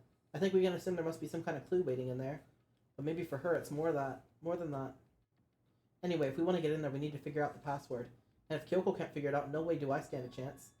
No, wait, there might be a chance. A password could be something Kyoko wouldn't have thought of, or something she didn't want to think of. For example, what about your name? That was my first guess. Yeah. Look at your dad. Of course he's gonna like... Yeah. Uh-huh. Oh, I'm sorry. I was just trying to think what the password might be. I'm sure she hasn't tried it. I mean, it's totally understandable. After the way she talked about her dad, the idea he would use her name as his password, knowing how she is, I bet the idea never occurred to her. Do you mind if I try it, just to be sure? Well, It's not like you need my permission. If you want to try it, try it. Do whatever you want. Okay.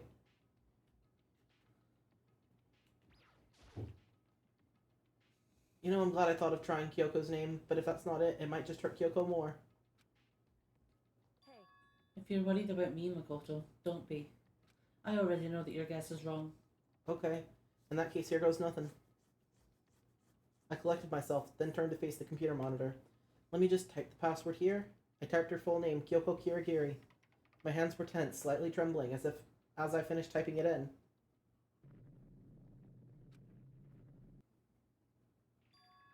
What? That did it? Kyoko, it worked! why? Kyoko? Without looking at me, she disappeared into the hidden room. She looked grim. Kyoko.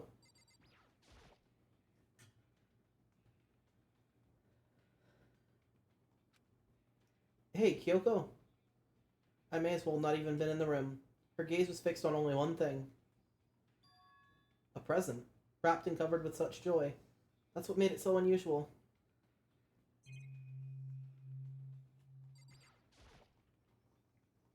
Ugh. God's sake, gatekeeping everything from us. The brightly colored box here, it seems totally out of place. The more I look at it, the more suspicious I get. Should we open it? I'm kind of getting a bad vibe from it. I mean, we can't not open it. Okay. Makoto. Be careful, Makoto. Why? Do you think it's dangerous? No, not dangerous. But surprising, probably. Hmm? If it is what I think it is, at the very least it's not something you'll be happy to see. Wait, so you know what's in here? Anyway, Just don't scream or anything, okay? Are you saying it's something that'll make me want to scream? Okay, I'm just gonna open it. Step by heavy step, I approached the box. I took a deep breath and then took off the lid. Slowly, ever so slowly, I lifted it up. Light began to sneak its way into the box. I stole a hesitant glance inside and... Makoto! You were not supposed to scream. Kyoko's advice was no use. I let out a trembling cry. What was in the box? It was bones. Human bones. It was the last thing I expected to find in such a bright, joyful box. Now, before people are like, wait, the death counter, it must go up. No, remember, the beginning. At the beginning of the game, there was a rocket that went up and it came down with just bones in it. These bones look suspiciously like those bones, so we will hold off and not add a death to the counter unless we are told to add a death to the counter. Yes. I mean, who could have possibly imagined? Kyoko, obviously. She figured it out. She knew. Just as I thought. What? What was in the box? It was human bones. Human bones. Just as you thought. How could you have known that? I mean, there were bones in there. Human bones. Well, it's not that I was thinking of the bones specifically. I just had a feeling it would be his body. That's pretty much the same thing. A dead guy in a box. My father. Huh? What about him? Correct. What you found in the box. Those bones. That body. That's my father. Or at least what's left of him. Well, then you got what you wanted, Kyoko. He's never going to talk to you again. Are you serious? Yes, he literally gifted up the clue for us. This is Kyoko's dad? The same man she's been searching for? Hold on, how can you know that for sure? How do you know it's him? So, Given all the information we already have, that's the only possible answer. So the same person may very well have been the mastermind who planned this all out. And according to the files, the headmaster is a man in his late 30s. It seems possible, even likely, that he's somewhere in this school right now. It's a very polarizing approach, I know, but okay, enough puns. Anyway, here's a hint. I'm sure I told you this already, but this killing game began with 16 participants, all of them high school students. And the only people to take a single step in Hope's Peak since the killing game began are those 16 students. Alter Ego said that the headmaster was probably here in the school, but the only ones who were alive at the start of the killing game were us 16 students. When you put those two ideas together, it doesn't take much to assume in other words, that most likely my father was in this school, but he was also dead. That's my assumption anyway. As Kyoko explained her analysis, she was completely calm. Or no, she wasn't calm. She was just trying to seem calm. She said it as though she said it was just as she thought, so she knew it was a possibility. But I have to believe at some point she wanted to be proven wrong, which is why she never looked in the box for herself, even though she had plenty of chances. I know Kyoko said she wanted to see her father so she could cut off all ties, but was that all there was to it? I gave up some of that pride. In order to enter Hope's Peak, I had to reveal myself to the school. I did it knowing it was something a true Kirigiri detective would never do. Would she really give up her pride just for that? I couldn't help but wonder. I'm present. Huh? The picture. It's all faded. It must be pretty old. Wait, is this a picture of... Hey, Kyoko! why would you? Well, this is annoying. I came here to cut myself free from the past, and yet to now find something like this. So what do you expect me to do now? Then I was right. It's a picture of Kyoko when she was a little girl. Oh, excuse me. Knowing the headmaster had this picture all this time, he must have really cared about her. Why? Why? What? I wanted to face him and tell him myself. To cut him out of my life for abandoning me. That's the whole reason I came here. And now he's abandoned me again. And this time he even stole the opportunity I had to move on. Has there ever been a worse father? Kyoko.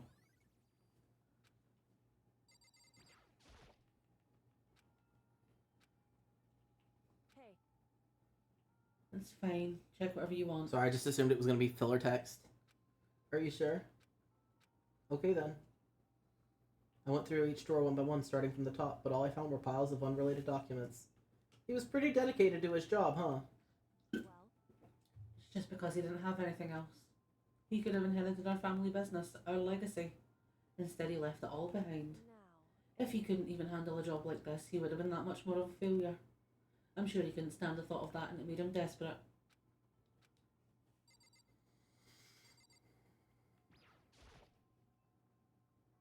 Headmaster's desk. It was probably hiding some kind of clue, so I really wanted to check it out, but I really don't want to touch Kyoko's dad's desk without her permission. Don't worry about me. Feel free to look around as much as you like. Are you sure? Because Never let anything get in the way of investigation. I don't. Okay then, if you don't mind.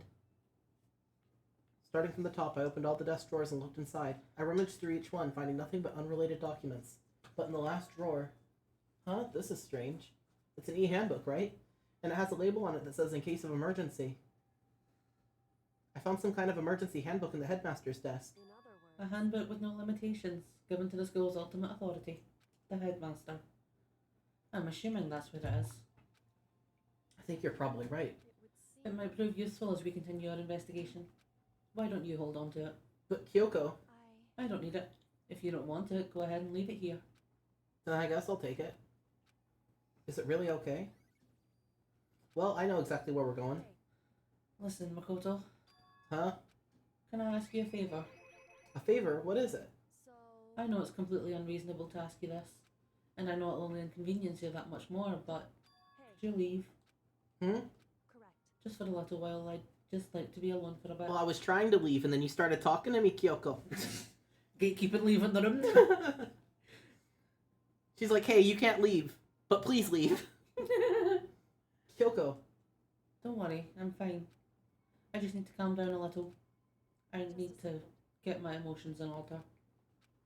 you know, Kyoko, you told me before about the relationship you had with your dad. How you're only connected by blood, not by heart and soul. But maybe that picture motivated him. Oh, shit, sorry. I was on a roll. You were on a roll. I was on a roll. Maybe that picture motivated him. Maybe he hoped to see me again someday. I was on a roll just like I was Mondo Butter, alright? I was there. I was on that roll. Christ. No! Mondo Butter. Is that what you were going to say? It's what I started saying, and then you interrupted me, Kyoko. So it's just a theory. A game theory. Oh my god. Get out. Do you want MatPat to come storming down this door and sue us right now? Aw. Could you imagine getting sued by your hero? Oh no. King of FNAF lore suing your ass. So mass. You're like, no, you don't understand. I don't have any money. I'm poor. Matt, buddy, I'm poor.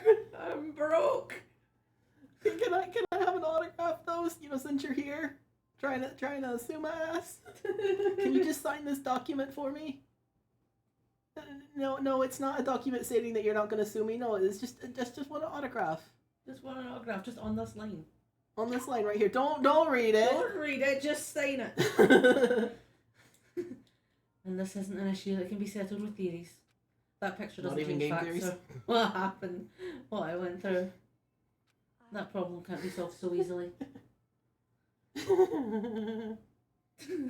You're right. I'm sorry. Anyway, Once I've got myself under control, I'll return to the investigation immediately.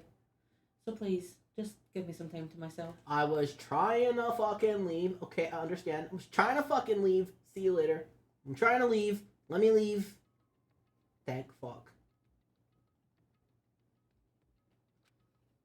Kyoko, it must have been a complete shock to her. I mean, it was a shock to me. Makoto, she said leave. To find out what happened to the headmaster. There's no doubt that the mastermind performed that evil deed. They killed the headmaster, killed Kyoko's father. They killed him. The headmaster is dead. Oh my god. I'm hiccuping and burping the high hell over here. So much gas. The one leading the Hope's Peak staff, the one who finalized the plan to isolate you, was the Hope's Peak headmaster. So that same person may very well be the mastermind who planned this all out. And according to the files, the headmaster is a man in his late 30s. It seems possible, even likely, that he's somewhere in this school right now. But we were wrong about that. The headmaster wasn't the mastermind, which means the mastermind's true identity is... Oh my god. It's a very polarising approach. Yes. Killing game began with 16 people, and the only people to take a step in the game in the school is the 16 students. Yes, Monokuma, we know. Mhm. Yeah, we know. 15 of us met in the mail hall. Add Mukuro to the mix and you get 16. Mail hall. Mail hall. Main hall? Oh, it said main hall on mine. I thought it was just you fucking up. No. It says mail hall. It says mail hall in your version. They fixed it in mine. Including me, only 6 of us are still alive. Everyone else is dead. Are they? Check the fucking cooler, you piece of shit! Oh my god. Were there 10 lights on the cooler, Makoto? No. There were 9. Even Mukuro. She's undeniably dead. Check the fucking cooler. You stupid fuck. Oh my god. Not that we're intelligent shaming over here, but holy shit, Makoto. You can count. Can't you? Maybe not. Maybe him and Hajime have something in common. Hajime is one of the people from the next game who is also bad at math. It's not really a spoiler, he's just bad at math. So maybe Makoto is also bad at math. So bad he can't even count. So the ones still left alive are me, Byakuya, Hiro, Toko, Hina, and Kyoko. Only those 6 people are still alive. Then there's no question. Wait, no, that can't be. I refuse to believe it. There has to be some other way. There just has to be. Let me raid the lockers, Makoto. Stop gatekeeping. Oh my god. Everyone gatekeeping. I have Raw over there. Very nice, very nice. Very nice, very nice.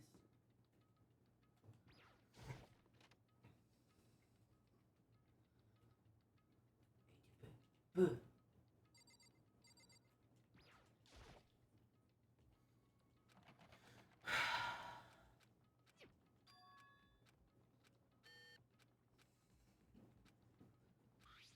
What about the emergency handbook I found in the headmaster's hidden room? Okay, let's give it one more try. You're not just gonna do it, I have to click. You need me Alright, to that's hold what your I was hoping hand. for. Let's go inside. This locker is totally disorganized. Whoever it belongs to probably has their organization problems in every part of their life. It's a crystal ball. Huh? A crystal ball? No, it can't be. There's no way he used this locker. It's just not possible. It's all kind of textbooks and notebooks stacked up in no particular order. And dust everywhere. I have to assume whoever stuff this is didn't do a lot of studying. Not that I can really talk. Trying to act casual and natural as possible, I pick up one of the notebooks I saw. But the moment I looked inside the notebook, any sense of easiness I had may have evaporated. What? There was no denying what I saw. Inside the notebook was written Yasuhiro Hagakure. Is this our Yasuhiro? The notebook contained a large number of notes in a variety of different classes. Which would mean he attended classes here? No, that can't be possible. I mean, Hiro came to this school the same time as the rest of us. And we were all sucked into this evil world. We never had the chance to take any classes. So what is this notebook?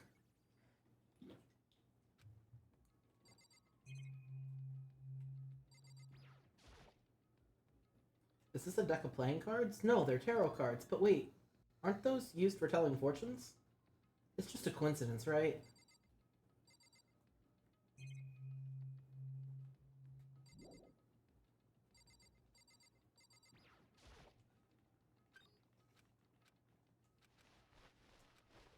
Nothing that could be a clue in there.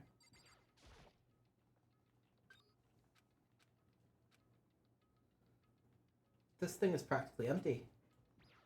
Except for one floating notebook. One floating pocketbook. I don't see a name written on it, so I can't say for sure whose it is, but there's some writing inside. It could be important.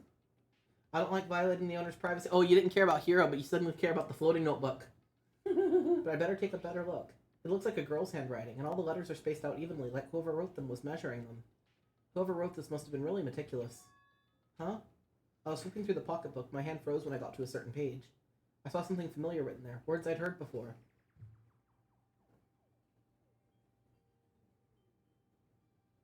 There's a plan to turn Hope's Peak into a shelter and isolate the students here in their communal life. I decided to talk to the one who came up with the plan directly. It just so happens to be the headmaster and my father.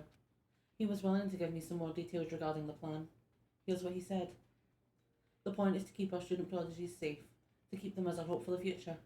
Only their genius can overcome disaster, and only their hope can overcome despair. For the future of our country, our world, it's not an exaggeration to call this our final hope. We must isolate our superior youth from the corrupted world to serve as the foundation for a new era. This is the only hope we have. I hope that you'll be willing to go along with this plan.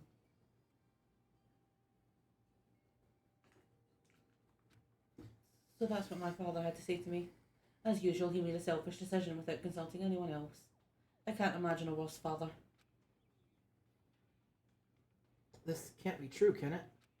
But I knew it was, and I knew exactly who the pocketbook belonged to. Kyoko, it couldn't be anyone else.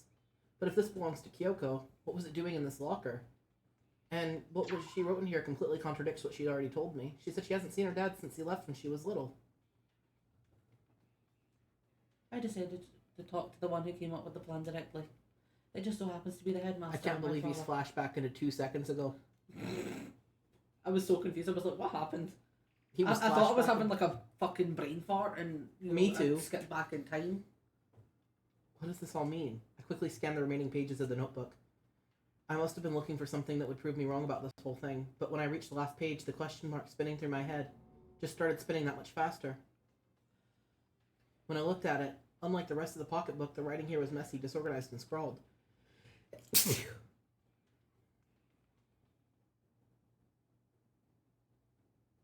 What is this? What does it mean? I have no idea. How could this possibly make any sense?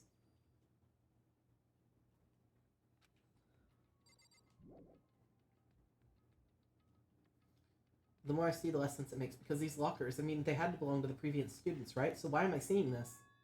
Why are the things in the lockers that look like they belong to people here? A notebook that seems like it belongs to Hiro, and a pocketbook that seems like it belongs to Kyoko. There has to be some kind of explanation. But if I want to find that out, I have to keep moving the investigation forward. And I have to believe in everyone. You're okay, Bucket. You're not late. What? Late? Never. Never. Emergency handbook, ran it across the thing, blah blah blah, no hints. Emergency notebook, blah blah blah, Blah, blah, blah, no blah. hints. Emergency e-reader, nothing that might be a clue. It was just those 2 lockers, right? I think so, because we can't get into the rest of them.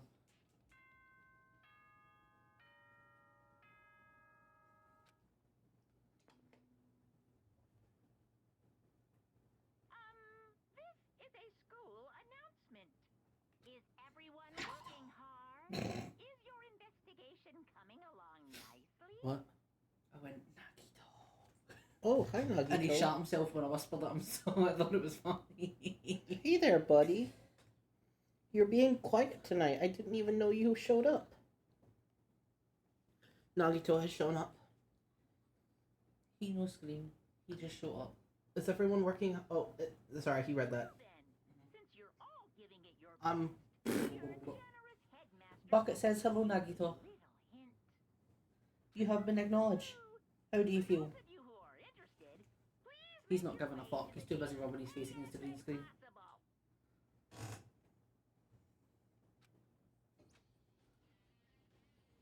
now he wants to give us a hint?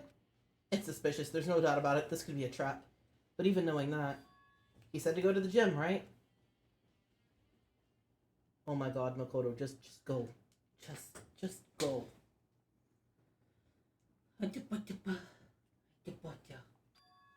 Oh, hey, Hiro. Ah! Makoto! Why'd you act so surprised? No reason. You heard Monokuma's announcement, right? Are you here to find out what he has to say? I just did, actually. I'm on my way out. You already talked to him. What'd he say? Listen, sorry, but I gotta go. Hiro, wait! There was no point in trying to stop him. He ran off like a frightened animal. Hiro? It was like he was trying to avoid me. I was hoping to talk to him about the notebook I found in the locker. Has he been hiding something in it? Has he been hiding something this whole time?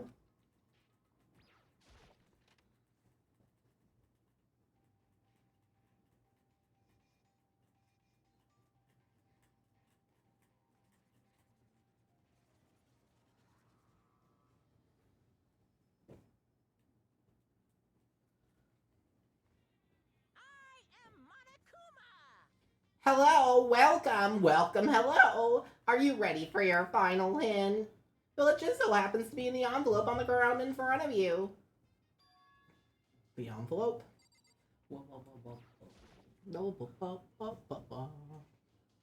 This must be the envelope.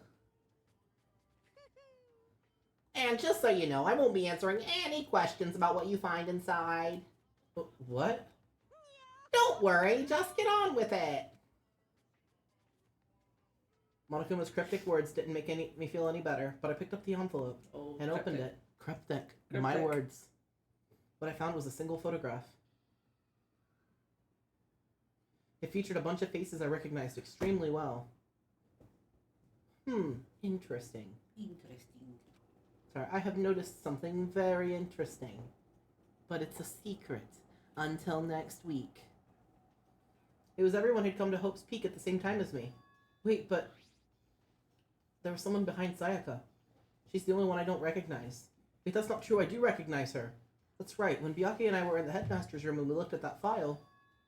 Mukuro Ikusaba. Then this girl is... What? Why? Why is Mukuro here with everyone else? And even more than that... just having everyone here posed like this is weird enough by itself. And we're all wearing matching uniforms. I don't remember anything like this. And now that I'm looking at it, that's not even everyone. I'm not in the picture. I'm the only one out there. The picture has the 15 other students, but not me. But I guess that makes sense. After all, I don't remember even taking a picture like this. I went to junior high with Sayaka, but that was the first time I'd met everyone else. Was when we arrived here at Hope's Peak Academy. So it's natural for me not to be in the picture. But what's definitely unnatural is that everyone else is in the picture. I thought everyone was like me and didn't know each other until they got here. But if this picture is real, then could it be everyone else and just me? Everyone here except me is... How long are you gonna keep up this rambling soliloquy of yours, Hamlet? You're kinda getting in the way there, you know. So, I mean, get out! But... I told you I'm not fielding any questions! What kind of mystery would this be if I gave you the answers? That would be totally out of left field. I guess that means he's done talking. Damn it.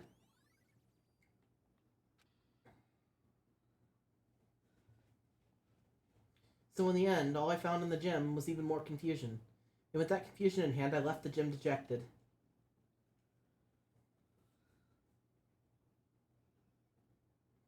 How does that count as a hint? It just made me even more confused.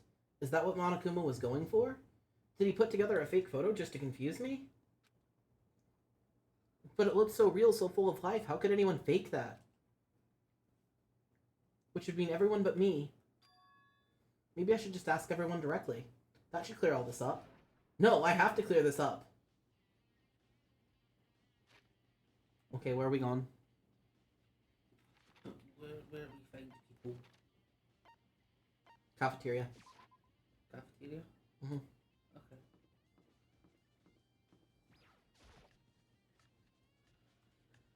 I come in.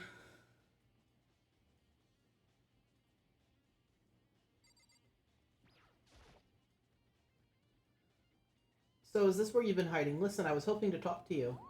Makoto? Sorry, gotta go. What? She ran off so fast I didn't even have time to ask her to stop. Hina, why? Why won't you talk to me?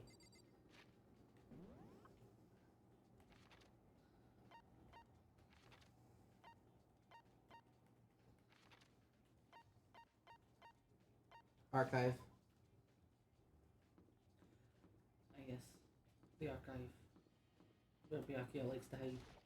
Where is the fucking library? There. It's just an awkward layout for a school, I hate it. You would hate it because you're having to make it in The Sims right now. Yeah. Trying to match it up so that it looks like a relatively normal building. Oh, Byakuya. Listen, do you think we could talk? Byakuya? That's enough. I have nothing to talk to you about. Don't talk to me as if we're friends. Hey, Byakuya, wait! But of course he didn't, he just walked away. What the fuck? Why is he acting like that? Like he was purposely trying to avoid me?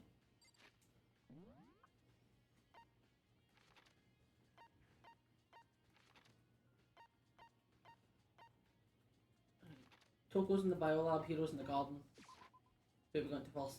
Toko.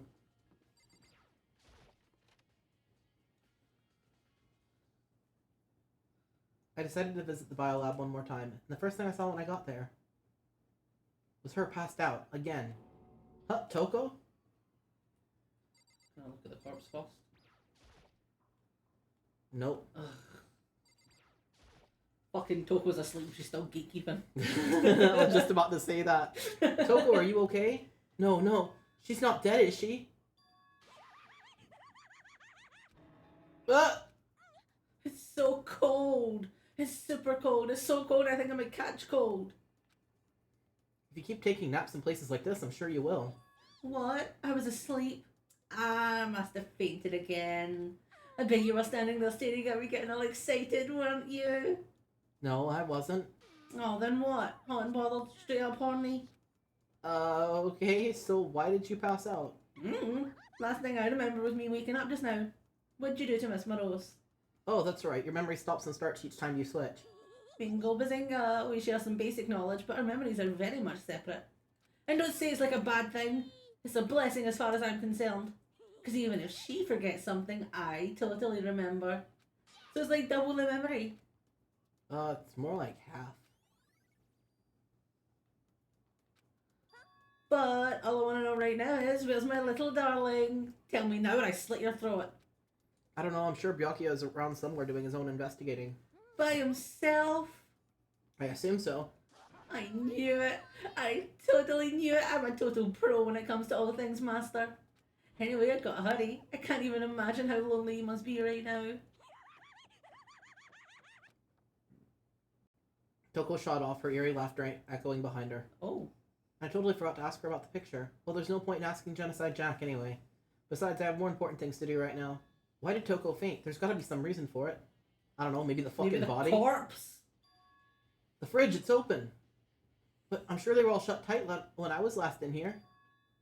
That must be why she passed out. Right. She faints so easily. Kyoko, Makoto. Getting late, isn't it? are you okay? Indeed. I'm sorry if I made you worry. No, you don't have to apologize. Listen. But listen, about this room. Oh, yeah, it's... It would It's a morgue. Yeah. I knew it. I suspected as much. And Toko must have looked inside the fridge, seen what was in there, and... well, there you have it. You knew she fainted? I was on my way here when Genocide Jack came running past me. I assumed she must have sneezed, but once I got inside, the real reason became clear. I imagine she came here to investigate, and when she opened the slot there... That's when she saw the body and dropped like a bag of rocks. Why's everything gotta be so difficult with her? Anyway, we should close it up. Don't want to leave it hanging open like that. Yeah, good idea. Makoto. Give me a hand with this. Kyoko approached the fridge, hands outstretched, but she suddenly stopped. What's wrong? Listen. Maybe we should wait a second before closing it. Huh? How come? Because Mukuro's body's in here. Mukuro's corpse? Mukuro's body is inside the fridge? I see. Just like every other time, the mastermind probably brought it up here while we were in the class trial.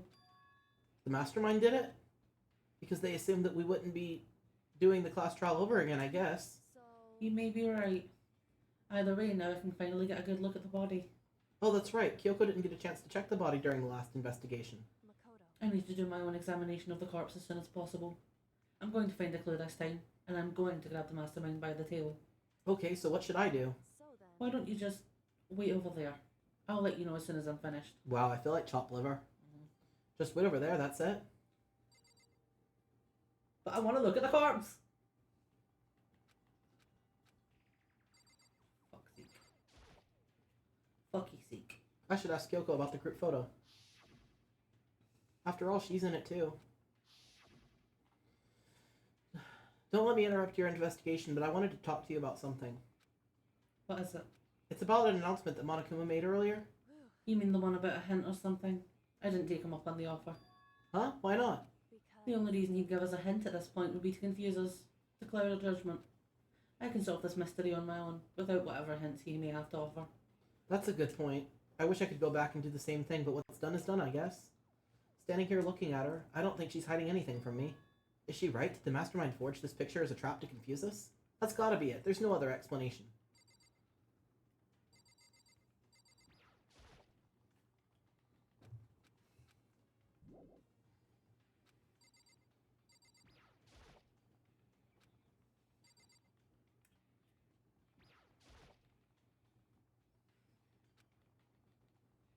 It would seem. It would seem the blue light comes on when a slot is occupied. So when someone is in there, a blue light comes on. Looking around, the number of lights are on, including Mukuro's. There's 9 in all. 9. 9 lights?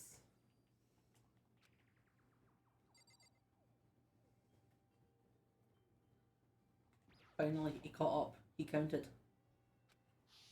Oh my god. What do you have to do to get her to talk to you? Oh. You might no. I don't.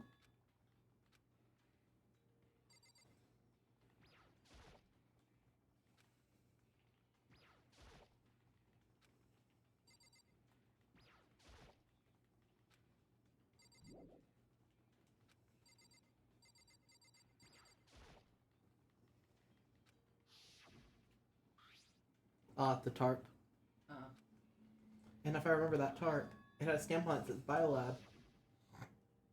And that's the tarp that was used to help camouflage the murder in the garden. At some point, someone got it from the Biolab and took it over there. Okay, Makoto, I'm done. Already? Geez, that was fast. Indeed. Anyone can do good work if they go slow. In that spirit, I'll make my report brief. So did you find anything?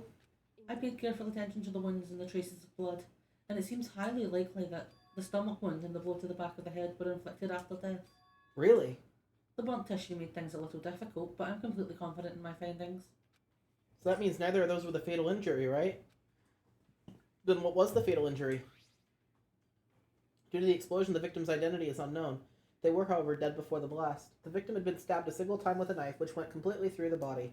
They had also been struck in the head with an object about as thick as a metal pipe. The body was covered with other wounds, but these were at least several days old. The only other option is those other wounds, but the file said that they were old. Is that right? Where does it say they're old? Huh? Because All the Monokuma file says is that they were inflicted at least several days ago. I guess I don't see the difference. wrong. Well, the difference is immense, considering the impression they give. Listen. You seem to be equating several days old with simply old. However, But that doesn't quite follow logically. Old ones makes it sound like they've been there forever, like they're not related to the murder.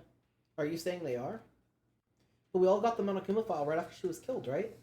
So if the wounds were at least a few days old, there's no way they could have had anything to do with it. so then, But what if Mukuro herself wasn't killed within the last few days? What? at the very least, Certainly you can allow it as one of the many possibilities, can't you? One of many? A detective doesn't have supernatural powers. There's no way to predict an answer from the beginning. Instead, the ideal detective begins by imagining as many possible scenarios as they can. in other words, They envision these possibilities without prejudice, without bias, using only their logic and common sense. Then, as they investigate, they test what they find against each of these possibilities. Of course, me telling you this doesn't mean you'll be any good at detective work, but beyond using that to solve this particular mystery, you should keep it in mind for the future. I'm just swinging around. hey, Swing. Whee! So, if there's anything else you'd like to know about the condition of the body, now's the time. Come to think of it, there was one thing. Earlier, when we were looking at Murkuro's profile, they listed her height and weight. so 5 foot 7 inches, 97 pounds. Vitals were 31, 22, 32. Did I get all that right? You remembered all that? They are indeed consistent with the corpse. So then, indeed, And don't forget about the feather tattoo. There's absolutely no mistake. Our indeed. victim in this case is without a doubt Mukuro Ikusawa. And Is that all you wanted to ask? yeah, I think so. so then, Then it looks like we have no further business with Mukuro's body. Let's get going, it's kind of chilly in here. Oh wait, are we not going to put the body back? Don't you think it's kind of sad leaving it out like this? why? Sad? Did you forget? She was our enemy once. A part of the ultimate despair. But she still got killed. She's still a victim. Have you ever heard the phrase, you reap what you sow? Well, yeah, but still. You really are naive, you know that? It's really quite appalling. Sorry. I don't know what happened. I lost time there. I was like, oh, Oh, what? but she could have abandoned me, but she decided to help me instead. For someone like that, what does it mean to be naive? So then, I think we've done all we can do here. Back to our separate investigations, yes? Hold on. I still have one more thing to do. Something I need to talk to Kyoko about. I need to ask her about the pocketbook I found in that locker. If I don't do it now...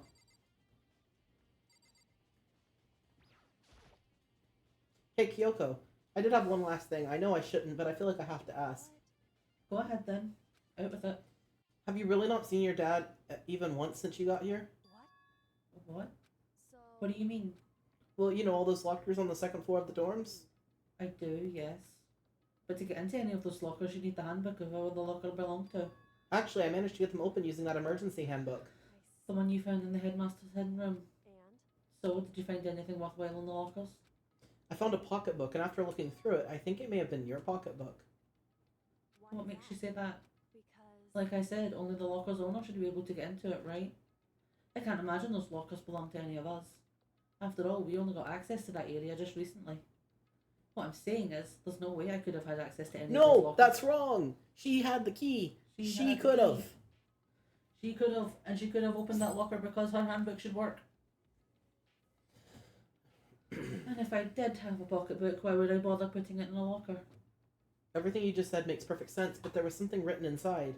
It was about the headmaster, about your father. What? If that's true. Could that mean that video was real too? Video? Makoto. Makoto, I think everything is finally starting to fit together to reveal a cohesive picture. Although I'm afraid that picture might be worse than anything we could have imagined. What are you talking about? I need to go investigate those lockers. Right now. I need to confirm what you just said with my own two eyes. Oh, let me give you the headmaster's handbook. That way you can... So. That won't be necessary. If I'm right about this, I shouldn't have any problem opening the locker with my own handbook. After all, it would seem that it's my locker. Your locker. Makoto. If you watch this, it'll all make sense. A DVD. It says Class 78 urgent interviews. So. I found it in that hidden room after you left. Anyway. I don't have time to explain exactly what I think it means, so just watch it and see for yourself. I think you'll realise exactly what it means. You'll understand why you found my pocketbook in a place none of us have ever seen before. None of this makes any sense right now, but I guess that means there's some important clue on this DVD. Makoto. Oh, and now it's my turn. Do you have a second to listen to me ramble? Ramble. In other words. So as it turns out, the arrangements I'd made didn't stick. What I mean is I'm less and less sure of everything, even my own feelings. You're talking about your dad, right? I can never find the answers to the questions I wanted to ask for the rest of my life. All because of the mastermind. However. But there's one thing I am sure of. When it comes to the mastermind, there's no room in my heart for forgiveness. I swore to destroy the mastermind. This is just one more reason to follow through on that. Kyoko's eyes burn with the fire of determination. The determination to defeat the mastermind. It's strange to be confronted with his death and suddenly feel this way.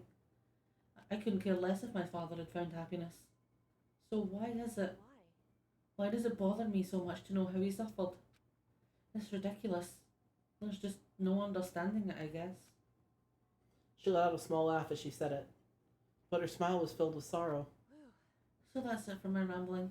There's still much to do before I can consider my task complete. Yeah, you're right. Hey. But keep this in mind. There is only ever one absolute truth. Whether that truth serves justice or suffering, whether it's the greatest truth or the worst. What do you mean? Makoto. Even if the truth you uncover is filled with hopelessness, you still can't give up hope. Absolutely not, because all I can do is keep moving forward. That's pretty much all I'm good at, you know? Indeed. Sorry if that was strange. So then. Anyway, I need to get going. I'll see you at the class trial. Leaving behind that final farewell, Kyoko was gone. I'd better get going myself. I got that DVD from Kyoko. I should head to the AV room to check it out. Kyoko said something about hopeless truth, but no matter what happens, I won't lose hope. Even if it's the worst truth in the world, I can't afford to lose. Are we going straight to that room, or are we going to go and pester Hiro in the garden? We're gonna go pester Hiro. Hiro! Hiro! Yoo-hoo!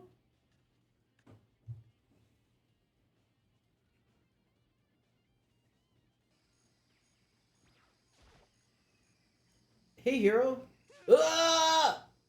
Makoto! What's going on with you? Each time I see you, you freak out like that. No. I'm sorry, but I'm in a big hurry. Once again, he ran off like a terrified rabbit. Hiro, what's wrong? I still wasn't able to talk to him about the notebook I'd found. It was like he was avoiding me, like he was afraid of me. Why?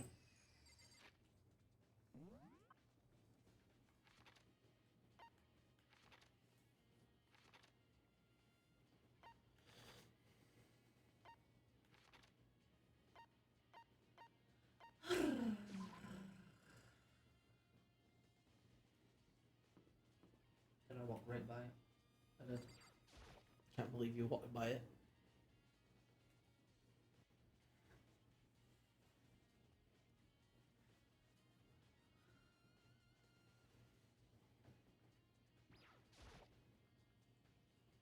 They should be able to play the DVDs just fine. Well then, better take a look. I took the DVD that Kyoko gave me and put it in the player. It said that it was playing, but nothing appeared on screen. I stared into the black of the monitor. It must have only been a few seconds, but to me it felt like an eternity. Then all of a sudden, an image appeared.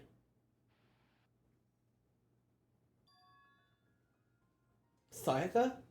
It took me by total surprise. I hadn't seen Sayaka in who knows how long, and there she was. Okay then, are you ready to begin? The voice I heard was from the man positioned to the side of the screen. It was the voice of a middle-aged man. Apologize, but I hope you don't mind if I record our conversation. I'm a little slow, you know. I never really got the hang of taking notes while having a conversation. It sounded like he was trying to make a joke, but Sayaka's tense face didn't move a single millimeter. So this video is meant to serve as a kind of contract substitute. It's not that I don't trust you guys. It's more like insurance. So please don't worry too much. Now then, let me get straight to the point. There is a chance that you may have to spend the rest of your life here in the school. Can you accept that?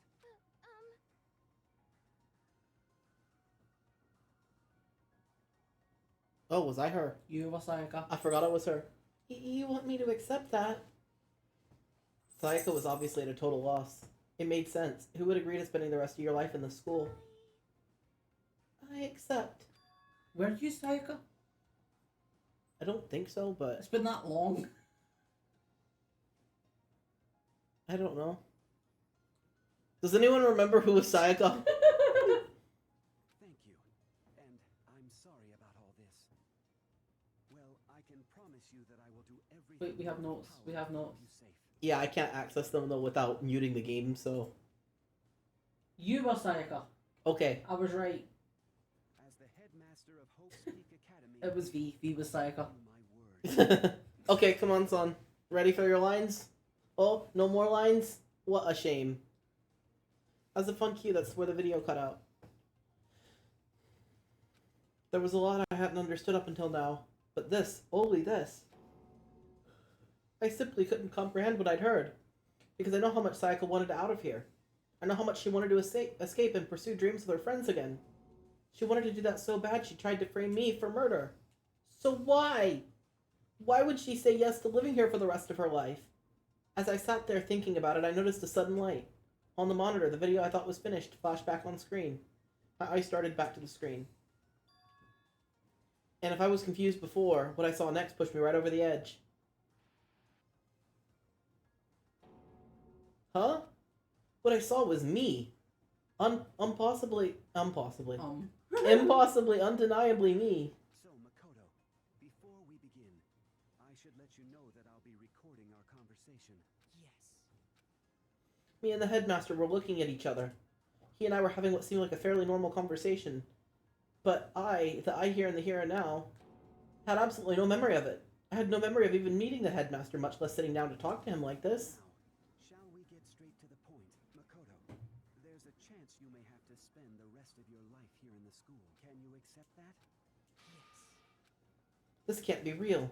And I said yes? Sorry I'm putting you through all this. Well, I mean, we don't have much of a choice, do we? Why is he talking but Sayaka wasn't? I don't know. But I promise that as long as you're in this school, I will do everything I can to protect you.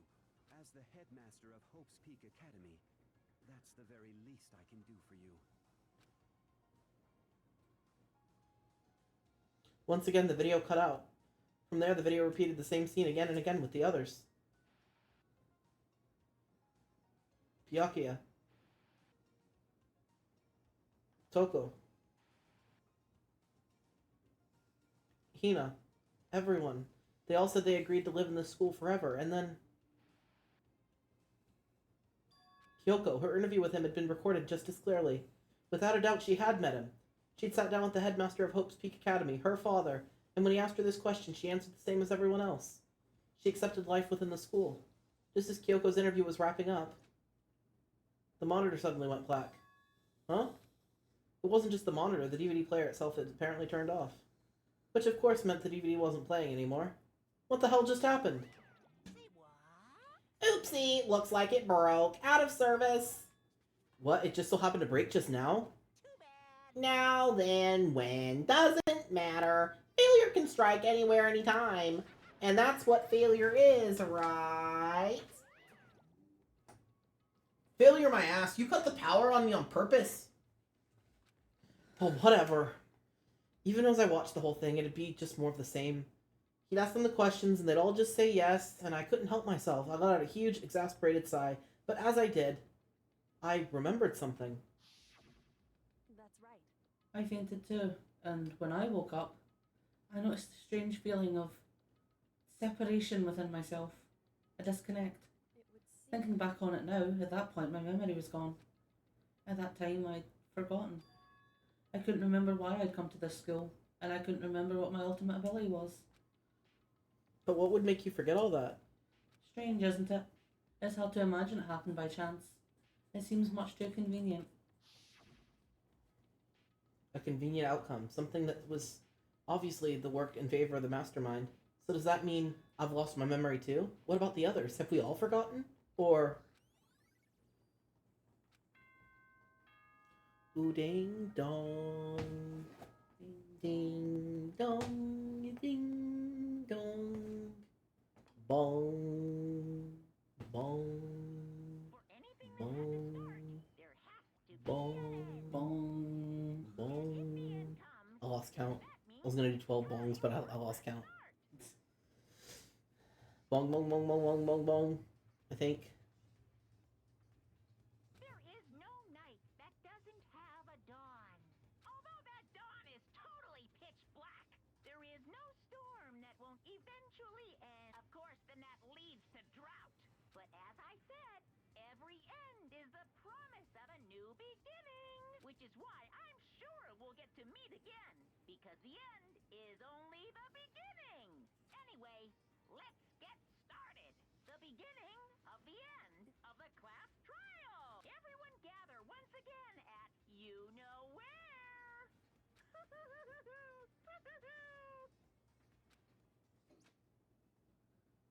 It's about to begin again. The class trial is going to start. The final class trial. The last time our lives will be on the line. The last time hope and despair are on the line. I don't have a choice. I have to do this. Okay then. This is the end.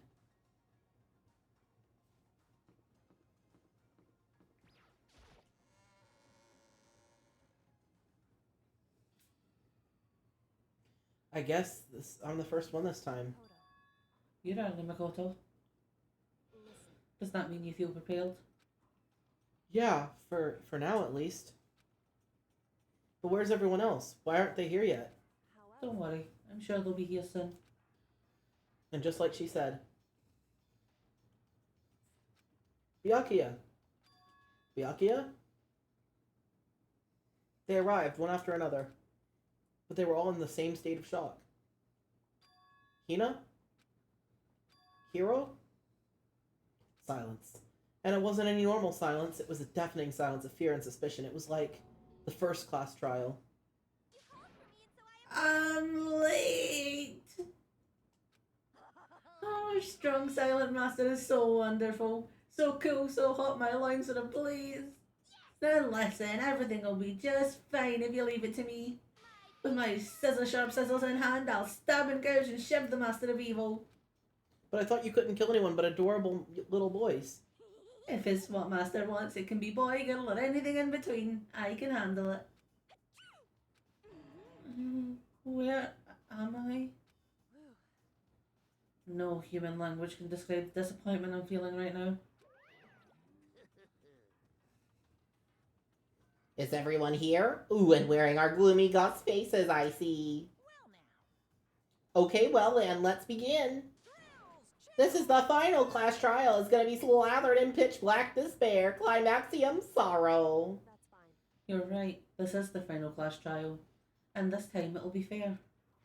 What do you mean this time? Stop with all the slander. I'm a bear in good standing, you know. If there was a Mr. Fair Guy Universe contest, I'd take home the tiara every year.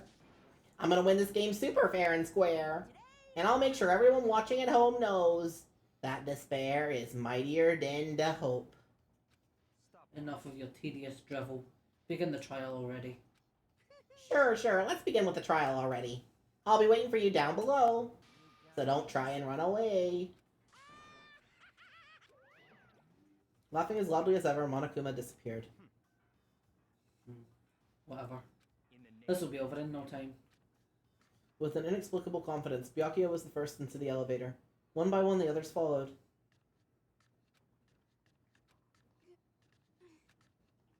Nobody made eye contact, nobody said a word. They just disappeared into the elevator. They're all acting odd. Like they're paranoid, suspicious of each other. However, But you know why that is, don't you? Yeah, I think so. Well, you can tell us all about it soon. At the class trial. You're right, I'm ready. so Ready to win, right? Of course. I'm glad to hear you say that. Then Kyoko was aboard the elevator. I started making my way toward the opening, step after step at that gaping maw. I'd resolved this would be the last time. I repeated to myself that there was no fear, no mystery left. I pushed the anxiety down, calming my trembling body. And finally, on steady legs, I'd passed the threshold and stood in the elevator. Without warning, we began to descend. Deeper and deeper, deeper and deeper still. Deeper and deeper and deeper and deeper and deeper and deeper and deeper. Deeper and deeper it fell. It's a lot deeper. Mm-hmm. Deeper and deeper and deeper and deeper and deeper. I and closed deeper. my eyes and sight fell away. All sound too disappeared. Alone in the universe, I waited for the elevator doors to open one last time. What could have been seconds or centuries later, I felt the gentle vibration of the elevator come to an end. I slowly opened my eyes. This is the final trial site? What do you think? Isn't this just the perfect background for deciding a person's fate? It's the long-awaited last stage, the always exciting final boss battle. And I'm gonna sit on this one. I'll just sit right here in the vacant 16th seat. Well then, let's begin!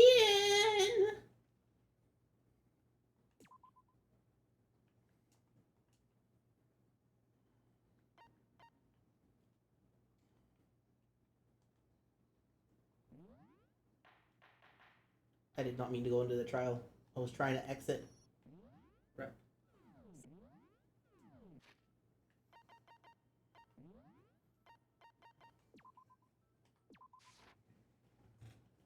There we go.